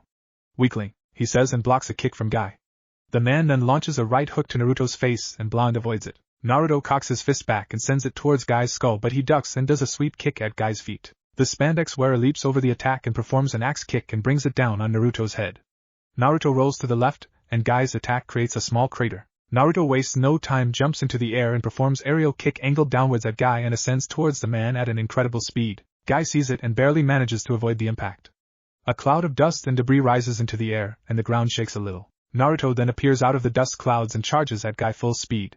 Guy does the same and engages Naruto in high-speed taijutsu fight. Kushina was blocking and parrying Tenten's attacks with her katana while the weapon's mistress was performing a series of swings and thrusts. Kushina avoids 2 strikes which go for her head and leaps over her and lands behind her. She then lands and swings her sword down at her, but Tenten blocks it with her bow staff and Kushina smirks under her mask. Well, at least some of the kunoichi in Konoha have skills, she says, and Tenten narrows her eyes. What's that supposed to mean? She asks, and Kushina tilts her sword up and flings the bow staff away. She then sends a kick towards Tenten, who does a series of back flips and lands back on her feet. Oh please, half of the kunoichi that are your age are a joke. They care more about their looks, she starts to say, until Sai tries to roundhouse kick her from behind and the kunoichi ducks as the attack passes, and she strikes him with a chakra-enhanced kick in the torso, sending him flying backwards and into a large rock. Then they do their training. Why are you not like the other two? She asks, and Tenten glares at her. Don't you dare put me in the same category as those two. She pulls out a scroll and summons a katana out of it. She then twirls it and charges at Kushina at full speed. The two of them engage in a kenjutsu battle with Kushina, who was performing a series of slashes, thrusts, and parries as was Tenten, but Kushina was using only one hand. I've been training to become a real kunoichi since the day my parents taught me how to throw a kunai. Those two are an embarrassment to not only the real kunoichi but to women everywhere. I am not a helpless little girl who needs a male to save me. I'm the real deal lady, unlike those two pampered girls, she says, and swings her katana at Kushina's side, but she blocks it with the flat end of her sword. I see, she says, and then swats Tenten's sword away, shocking the sword mistress. She then sheathes her sword and grabs Tenten's arm and twists it behind her back, making the girl wince in pain. Kushina then wraps her arm around her neck and puts the girl into a chokehold. Tenten lets out a gurgling sound and grabs Kushina's arm and tries to pry it off, but her grip was too strong. You are strong, but you have a long way to go before you're at my level, Tenten Higurashi, she says, and her eyes widen. How do you? She started to say until Kushina releases her neck and arm and then kicks her away and then stops an incoming kick from Lee and a palm strike from Niji by grabbing his wrist and Lee's ankle. She then smirks and starts to spin while swinging the shock taijutsu user around the air. She then stops and slams Lee into the ground face first, and she grabs Niji by the neck and slams him into the ground hard, creating an imprint of the boy.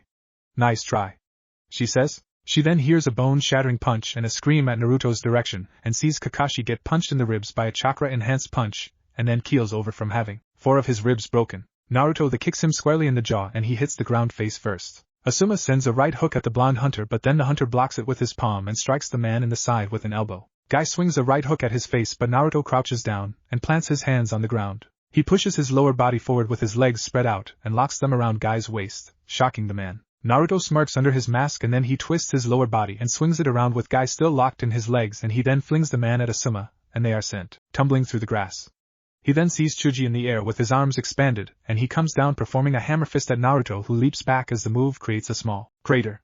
Chuji then gets up and starts swinging a series of left and right hooks at the hunter, but he ducks and evades them. Girl, hold still, Chuji yells as he swings another right hook. Naruto stops and grabs the enlarged hand, shocking Chuji, who then tries with his left, but Naruto catches it also and squeezes both hands tightly. Chuji struggles to push his arms forward, but Naruto lowers the fists down slowly as the Akimichi continues to struggle. Naruto then smashes his forehead into Chuji's, stunning the bulky nin. He then performs a left and right hook onto his face, and then punches him into the gut hard. Chuji spits up saliva and Naruto grabs him by his mane and flings him over to Ino, who barely catches him, and they both skid back a little. That was a bad move on them because Naruto appears before them and kicks Chuji in the stomach with enough force to send both him and Ino flying. Shikamaru had a look of shock on his face. Unbelievable. This guy is too strong and too fast. He doesn't let his guard down for even a second. He ranted into his mind, but then Naruto vanishes and palm strikes Shikamaru in the face, sending him backwards. You shouldn't daze off, Nara, he says as Shikamaru crashes into the ground and darkness consumes his vision. Kushina is seen holding a struggling and squirming Sakura in the air by her throat. TCH. Are you even a real kunoichi? Look at you, you're so pathetic, she says and adds more pressure into her hand, squeezing the pink-haired girl's throat even further. It would be an insult to kill my clan to kill a weakling like you. I won't even feed your corpse to my summons. She then throws Sakura with enough force to send her crashing into Sai, who lets out a grunt. Naruto then appears next to his mother with a bored expression on his face. Niji and Lee struggled to get out of their imprints in the earth. Tenten was rubbing her sore back and Kakashi was now clutching his left side. Asuma and Guy were panting heavily and had bruises on their faces. Damn it. We can't fight them like this. They're too strong. We have no choice but to retreat. Asuma says and Guy nods. Yes. I agree. He says and Kakashi just grunts out a hi. That was when Naruto decides to speak up. I suggest you leave now while your limbs are still intact with your body's Konoha nin. This is your last and final warning. Next time I will kill you and your heads will be mounted on my wall. He says, getting looks of horror from them. Asuma gulps and nods. Chuji appears with Ino's and Shikamaru's unconscious forms under his arms. Let's go everyone. This mission is a failure, he says, and they all nod and shun Shin away. Naruto looks at his mother and smiles. Well, that was fun. I got some exercise from kicking their asses, he says, while Kushina smiles back. Come on Sochi, let's go back. She says and they shun Shin away. Underground compound. Kasumi was talking to the four kunoichi about the times when her, Naruto, and their parents traveled around the elemental nations hunting missing nin and meeting new people. Enishi was sleeping on the couch with a Playboy magazine covering his face. The four kunoichi were amazed and Anko spoke up. So Kasumi, when did you get your first kill? She asks and Kasumi thought about it. I was 8 when I got my first kill. I killed a Chunin from Takigakure. She says and their eyes widen. How did you take it? I'm killing another person at that age? Kurenai asked and the redhead sighs. I lost my lunch and cried for a while. Tusan told when I reacted that way it means I felt remorse for killing another person and didn't enjoy it. Let me ask this. Why would you three leave your village for Naruto? She asks. Yugogo, Kurenai, and Anko look at her and think for a while. That's when Anko spoke up. To be honest with you Kasumi, it's because Konoha has fallen from grace the day the Yondaime died. It's become dirty and rotten and worse. The Hokage is not as powerful as we all thought. The civilians and elders have taken most of the Kage's power over the village and are now deciding the fates of our comrades. They don't care about us. They only care about themselves and power, and I will not stay in a place that won't give a damn about my life. I say to hell to Konoha. I'd rather be a missing nin, Anko answers. Kurenai and Yugogo nod at her response while Hana sighs. I wish I can join you, but then I'd be a disgrace to my clan. I don't know what to do, Hana says. That was when Naruto walked in with his gear off, as did Kushina. She sees Enishi snoring on the couch with a magazine on his face. She looks at it, and her eye twitches. She then walks over to the silver-haired man and removes the magazine from his face. She then leans over and kisses him on the lips. Enishi opens his eyes slightly and wraps an arm around her back and deepens it. The four kunoichi look away. Kasumi covers her face with a pillow and Naruto rolls his eyes and looks the other way. After kissing for 10 minutes, they stop and Kushina pushes herself off her husband, while he smirks when he gets a look of her cleavage. Hey Shina-chan, he says. She just smiles and grabs his hand, pulling him off the couch and heading out the door with his hand in hers. Oh, where are we going? He asks, and she looks back at him with a seductive look on her face. To make me happy, she says as they exit the room. Kurenai's, Anko's, Yugogo's and Hana's eyes widen but still have their heads turned. Kasumi was mumbling words into her pillow and Naruto's brow twitched. Okay, I did not need to know that, he mumbles. Enishi has a shocked look on his face, but then a huge grin appears on his face, and he then picks her up bridal style, getting an eat from her. I'm gonna make us both happy, he says with a perverted grin on his face, and he shuns him and his wife to their private room. Unknown location. Inside of a cave were 9 shadowed figures, and each of them were wearing black cloaks with red clouds on them. They were standing in a circular pattern until the one with the ripple-like eyes spoke up. Setsu, were you able to find out anything about the Kyuubi Jinchuriki? He asks, and the half-man half-plant shook his head. No, Leader-sama, the location of the Kyuubi vessel is still unknown. We have searched every part of the nations for his location, but it seems it was all for naught. After his banishment from Konoha he just disappeared. Setsu explained while the man's eyes narrowed. So he just disappears without a trace? It's possible he's hiding knowing that we are after his bijou, Kisame says while Itachi remains quiet. This will take our plans back a little, yeah. Deidara says, and the hunchback next to him scoffs. You think? Without the Kyuubi our plan will not succeed, and I hate to wait, the hunchback says. A figure with green eyes spoke up afterwards. Sasori, stop your complaining. If Kisame and Itachi had gotten the vessel back, then we wouldn't be in this situation, he said while Itachi and Kisame glared at him. Shut up, heart stealer. We would have gotten the brat if Jiraiya hadn't showed up. We were no match for him since he is the strongest of the Sannin, and would have killed us even if more of us showed up. The Sharkman growled. So you fuckers just ran away like a bunch of pussies? Pathetic. If it were me I'd sacrifice that old shit to Jashin-sama. A man with purple-red eyes said. Watch your mouth, Haiden, before I shave you with Samahata. Kisame threatened, and Haiden was about to retort until Pain flared his chakra. Enough. Despite the setback, we'll still continue with our plans. Deidara, Sasori, you are to head to Suna to capture the Ichibi container. The rest of you have your bijou to capture also. The Kyuubi container will be the last we go after if we manage to find him. You are all dismissed, he says, and the 7 members vanish. Konan looks at her partner and speaks. This isn't good, Pain. With the Kyuubi's disappearance we can't complete. I know, Konan, but until the boy shows himself we can do nothing, he says, and they also vanish from the cave. Uzumaki Underground Compound. Naruto was in the armory sitting in a chair sharpening the metal head of a spear with a smooth rock. After doing that for a few minutes he looks at the throwing weapon and analyzes it, looking for any scratches or chipped edges. He then gets up with the spear in his hand and twirls it a few times while he headed to a target. He stops twirling it in his hands and looks at the target for a while. A smirk appears on his face, and he rears his right arm back and then with a quick throw he sends the spear soaring at the target. Shuck, the head of the spear hit the bull's eye and went through the target and pinned it on the wall. Naruto looked at what he did and smiles. Awesome, the spear penetrated the wall, he says as he walks over to the impaled target and pulls it out while the target falls to the floor. He inspects the head of the spear and twirls it. Not a scratch on it, he says to himself, and then places the spear back on the weapons rack. He heard a whistle and turned his head to see Anko, who was leaning against the wall smirking at what she saw. Remind me to never get in your line of fire, Naruto, she said, getting a chuckle out of him. I didn't throw it using my full strength, Anko. If I had, then there would be a series of holes going through the compound, the blonde hunter stated. Anko's eyes widen in awe when he said that. I don't know whether to be impressed or scared. I feel sorry for the bastard that ends up being your prey, she said with a grin on her face. Naruto watches Anko look around and check out the different weapons. I have to admit, these weapons are pretty amazing. You've been trained in using all of these? She asks and Naruto nods. Hi, I have. Ka-sen and Enishi were slave drivers when it came to mine and Kasumi's training, he says. Anko blinks, wondering what type of training he had to go through. Was it that bad? She asks. If I had to pick spending my life in the forest of death over their training, I'd pick the forest of death, he answered. Anko nearly fell over when he said that. Are you serious? The forest of death is one place you don't want to live in. Why would you pick that over training? She yelled. Naruto smiled, revealing his canines and spoke. Believe me when I say the places I've been to and trained in make that place look like a kiddie park, he says while her jaw dropped. I can tell you're not kidding. Kushina-sensei was a sadist when it came to training me, Nai-chan and Yu-chan. I can't even imagine the torture she must have put you through, you poor unfortunate bastard, she says as she walks over, pats him on the back. I lived and that's what counts. I think she scarred Kasumi for life though. Whenever Enishi mentioned the word dodge she'd twitch and have her hand on her kunai pouch, he replied while in a thinking pose. Anko's eyes were now owl-shaped. That poor girl, she muttered and her face returned to normal. Anyway, I wanted to know something, Naruto, Anko said while she followed Naruto out of the armory, and through the lit tunnels. What is it? He asks. Those raptors, do they come from a summoning contract? She asked, getting a nod from Naruto. Yes, they are, but they're a part of an old contract that has been around since the age of the Rikudo Sennin. It consists of ancient creatures who were a part of the evolutionary chain.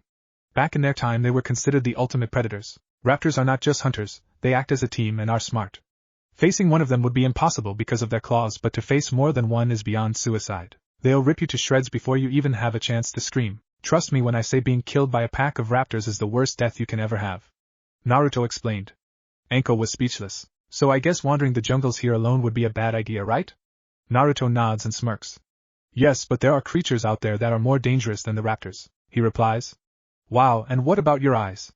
They changed when we faced you and your sister not too long ago. Naruto closes his eyes and opens them again, revealing a pair of yellow-orange slitted eyes with a red tint around the pupil. I gained this when I passed the tests of my mother's clan and from the bosses of the summoning contract our clan has, he answered and deactivated them. While they were walking through the underground compound, Anko was rubbing her left shoulder and Naruto noticed.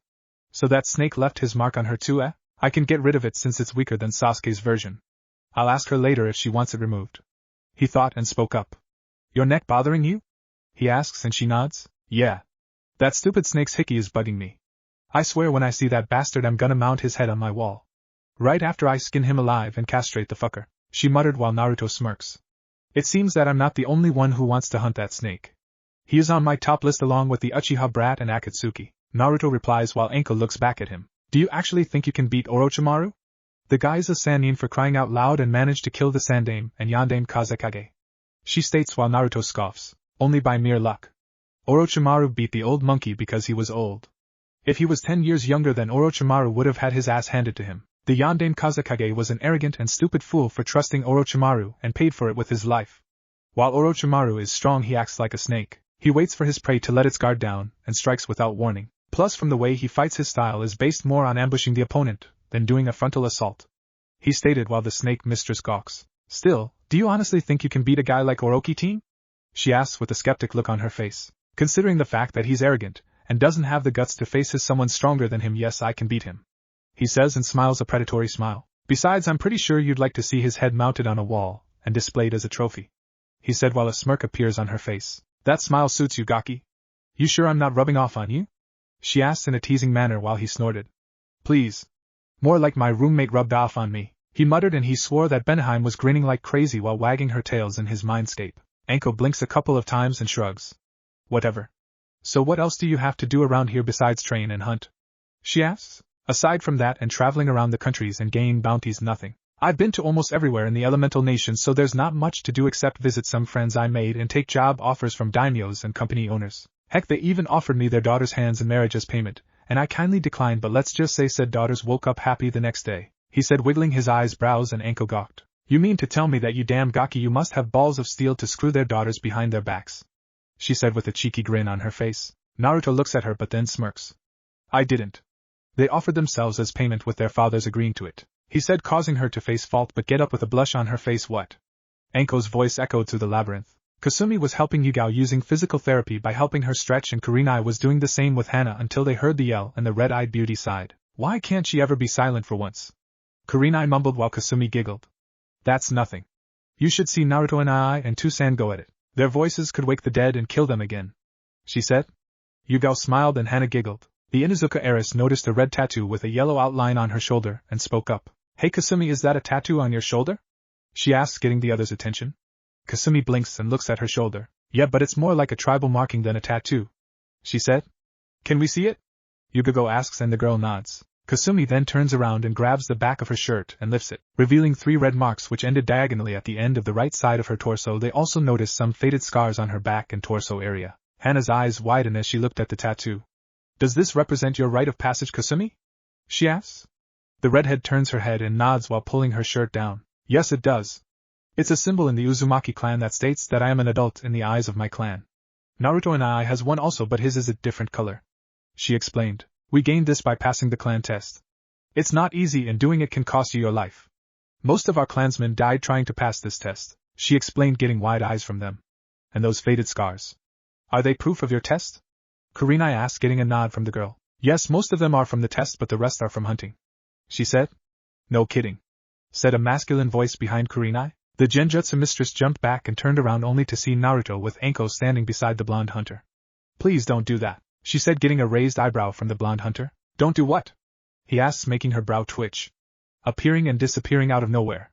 It's creepy, she mumbled while he smiled. I know. I just like messing with you, he stated, making her huff up and fold her arms against her chest while the other 3 giggled until Kasumi spoke up. Hey Nisan, show them your tattoo, Kasumi said with a grin on her face, making Naruto's eye twitch. No. Why not? Hana whined, wanting to see what his tattoos and body looked like. Because if I do, a certain someone in this room will rape me, he answered, and got slapped on the shoulder by a blushing Anko. Jerk, she muttered, but then jumped when he popped her in the ass with his hand. Behave or I'll put you over my knee and spank you, he said, wagging his finger in front of her face while she pouted. Fine, I'll behave, Mine, she said, turned away. Kurenai was google-eyed when he saw how he was taming Anko. How do you keep her under control like that? She asked while Kasumi giggles and speaks up. Naruto can tame just about any dangerous creature in the jungles here. If he can deal with them, then dealing with your friend is not a difficult task, she answered. Naruto looked at Hana and Yugago and spoke up. So how is your recovery going? He asked the two. Fine. My ribs are close to recovering, but it hurts to bend and stretch, so Kasumi-chan is helping me using physical therapy, Yugago answered, and Hana nodded. Same here. I only have minor headaches now, she responded. I see. That's good to hear you're both recovering well. You should fully recover in a couple of days, just be sure not to strain your bodies, he says, and they nod. Kurenai and Anko go and help Hana up. Naruto walked over to Yugago, who blinked but then eeps when he scoops her up in his arms and held her bridal style in his arms. Said female Umbu had a small blush on her face while Anko, Kurenai, and Hana glared at them while he carried her to the bed and gently placed her down on it. Thank you, Naruto-kun, she said.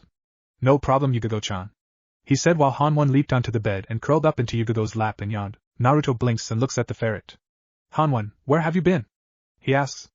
Hanwon looks at him and squeaks, making Naruto chuckle and stroke her ear. You should really stay out of Enishi-2's secret stash.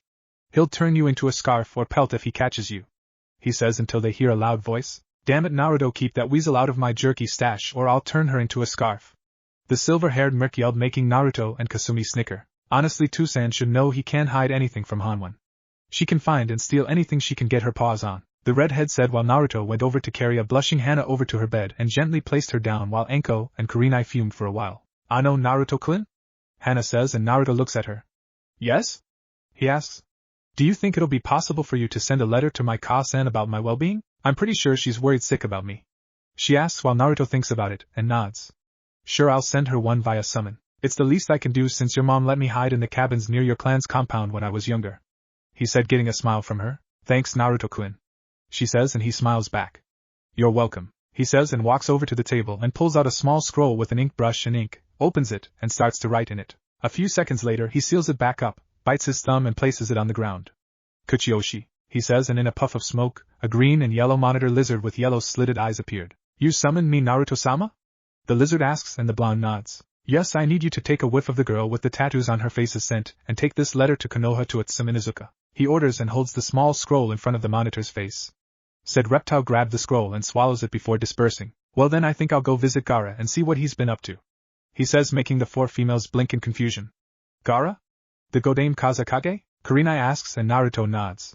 "Yep. I happen to be on good terms with him after that ass-kicking I gave him a few years back. Heck, I even assist some of his Hunter Nin and ANBU in missions." "Hey sis, you wanna go to Suna?" he asks, with his answer being a groan. "No, but you'll just drag me with you, right?" she asks, getting a nod and evil smirk from her brother. "Damn it. I really don't like traveling to Suna. I hate sand. Do you know how uncomfortable sand is when it gets into certain parts of your body? I hate it. That's why I stay away from the desert," she mumbled. "Suck it up, you big baby. Don't complain just because you end up getting sand in your trousers and walk around funny," he said, but then ducks when a chair flies past his head and shatters into pieces when it hits the wall. "Shut up. You didn't have to say that out loud, you ass," she yelled with her face as red as a tomato. "I'm your big brother, sis. I can embarrass you whenever I want to," he says with a cheeky grin on his face while a tick mark appears on her face. "I swear one of these days, Aniki, I'm gonna get you," she mumbles and shunshins away while he laughs. "I look forward to it, Amuto," he says, and shunshins out of the room also. Kanehigakure Inuzuka compound. Tsum was sitting on a couch looking at a picture of her, and Hana, who was 11. She in front of the camera grinning with the Himera triplets sitting in front of her. Said triplets were laying on the floor near Tsum, and one of them whined while looking up at the sad matriarch and nuzzled her arm with his nose. She looks down and smiled sadly. "I know. I miss her too," she says. Kiba walks into the room limping due to the fact that Kasumi struck him hard in the nuts with her kick and had to be on temporary leave. Kiba, however, was pissed and embarrassed because of what happened. "Damn that female hunter. She didn't have to kick me that hard," he muttered as he walked back up the stairs, but yelped when he tripped on one step and fell. Tsum chuckled when that happened and felt sorry for her youngest pup. "Hopefully he hasn't lost the chance to have kids from that kick," she says, making Kuramaru, who was sleeping on the couch, snorted. That was when a puff of smoke appeared in front of Tsum, making her, the triplets, and Kuramaru spring up and prepare to fight whatever came out of the smoke. When it clears, they see a monitor lizard looking up at them and blinks a few times. "Tsum Inuzuka," he says, making her blink a few times. "Yes?" the matriarch asks. "I have a message from the Ryushi Judai about your daughter Hana Inuzuka," he answered. Her eyes widened and had a look of worry in them. "What about my daughter? Tell where he has her now, or I swear I'll turn you into a wallet and feed your remains to my partner," she demanded while Kuramaru growled. The monitor lizard flicks his forked tongue and tilts his head. "No need for threats, Tsum-san, I'm just a messenger," he says politely, and his neck expands, and when he opens his mouth, a scroll comes out and lands in front of Tsum. "That scroll will tell you everything, Tsum-san," he says, and disappears into a puff of smoke. Tsum picks up the scroll and carefully unrolls it, praying that her daughter's remains weren't in the scroll, but to her shock it was a letter, and started to read it. "Tsum Inuzuka, in case you're wondering, this is the Ryushi Judai, and before you freak out, I'm informing you that your daughter is safe and sound. She is currently recovering and will be able to head back to Konoha in less than a week. Her injuries were not fatal, but they were serious, so I treated her and her partner. You also have two choices. I can have my summons escort your daughter back to Konoha so she won't classify it as a missing nin, or you can head to the Yuzu no Mori and my friends will escort you to a hidden location, but do not have any Konoha nin come with or follow you, and do not inform the Hokage about this. I'll trust your judgment and pick wisely. Sincerely, Ryushi Judai. P.S. Thank you for the time you saved my life. I owe you and your clan a lot." Tsum finished the letter. She was glad her daughter was safe but was skeptical. She couldn't inform the Hokage or have any Konoha nin follow her. What was she supposed to do now? But what confused her the most was the thank you for saving his life a long time ago. She sat down on the couch and began to think about what she could do to get her daughter back. Kaze no Kuni Desert. In the windy and sandy desert of Kaze no Kuni, two hooded figures were walking across the desert. They were Naruto and Kasumi. While they were walking, Kasumi was holding her cloak close to her body and her eyes were squinted. "I hate the desert," she says to herself. Naruto rolls his eyes as they kept walking through the windy desert. Stop fussing already, Amoto. I already told you that we can't summon because it'll cause unwanted attention for us, he stated while she mumbled. I hate the desert. Naruto just rolled his eyes as they continued on to their destination. Front gates of Sunagakure. At the front gates of Sunagakure, two Chunin and Suna were leaning against the wall looking up at the sky with bored expressions on their face. This is so boring. Why did Kazekage-sama put us on gate duty? The one on the left asks while the one on the right side shrugs. Who knows and cares? It's better than having to do patrol around the borders. I heard there was gonna be a major sandstorm coming soon, he said. Oh yeah, that's right. Poor bastards are gonna be caught in it. Now I'm glad I'm not doing border patrol, Keiji, he said, getting a nod from the other Chunin. Too true, Sito, though I'm worried about my sister being on border patrol, Kaiji says, causing Sito to chuckle. Keiji, Kaion can handle herself. She is a Jounin and one of the best wind users in our village aside from Temari-sama, he stated. I know, but I can't help it, he mumbled, making Sito chuckle. He was about to say something until he heard a cough which got their attention. They looked in front of them, and suddenly gawked. It was the Ryoshi Judiai, Hunter God, and his partner Akamashin, Red Devil. Hey you two, how's it going? Naruto asks until they regained their composure. Ryoshi-sama, Mashin-sama, how's it going? Keiji asks only to be bopped in the head by Sito. Baka, don't say something so casually to them. Do you want to end up like that missing Nin Taro? He yelled at his partner who paled. Naruto saw this and laughed. Hey now, no need for formalities. Me and my partner just came here to meet with the Kazekage if he's not too busy, he stated, getting a nod from Keiji. I see. Well, the Kazekage is in a meeting right now with the council, but you can enter the village if you want, Keiji says. Alright, we'll do that, and don't worry, we won't cause any problems, just be sure you don't become a missing Nin in the future, he said in a mock serious tone. Keiji paled and started to sweat bullets while Kasumi sighs and hits him lightly in the ribs. Stop scaring the gate guards. It's bad enough most of the boys my age are afraid of you in this village, she stated, getting a shrug from her older sibling. Whatever. Let's go find Temari-chan and hear gender-challenged brother, he says, causing Kasumi to snicker as they passed the gate and entered the village. Meanwhile, two figures wearing straw hats and black cloaks with red clouds on them were walking through the desert heading towards Suna. They were Deidara and Sasori. Heh, it's been a while since you visited your former home, yeah? Deidara asks Sasori, who grunts. It has indeed. It's a shame my old home has gotten so weak after the wars. To think it has become the weakest of the 5 major countries, he mutters. From what I heard, Suna has regained more of its military force back when the Wind Daimyo gave them more funds and higher-ranking missions since they cut off the alliance with Konoha, yeah? He explained. Sasori looked back at him and back at the sandy desert. Interesting. The so-called strongest village in the elementals is not so strong after all since they banished the Kyubi Jinchuriki. Deidara snickers and nods. Yeah. From what I heard, the kid was a major influence in several countries. The leaders weren't very happy with that, and cut off trades and alliances with them. Heh. Anokiaji must have had a field day when he heard about that, he says with a grin on his face. Sasori rolled his eyes at his partner. Deidara. What is it? The blonde bomber asks. Have you heard the rumors about a merc who goes by the name Ryoshi Judiai? He asks. Mac and Deidara stop in his tracks and look at Sasori. Yeah, I have, but I thought he was just a myth. Rumor has it that he's never lost a bounty or failed a mission he was given. He also leaves behind the mangled bodies of his victims at the country borders with their heads gone. The way people talk about him, they make him sound like he's the Shinigami born of flesh and blood, yeah. He answered. Correct. I heard that he has a flea on sight order in the bingo book by IWA, Kusa, and AIM. It is said that his skills rival that of Hanzo the Salamander, who was able to defeat the 3 Sannin. Deidara almost fell when Sasori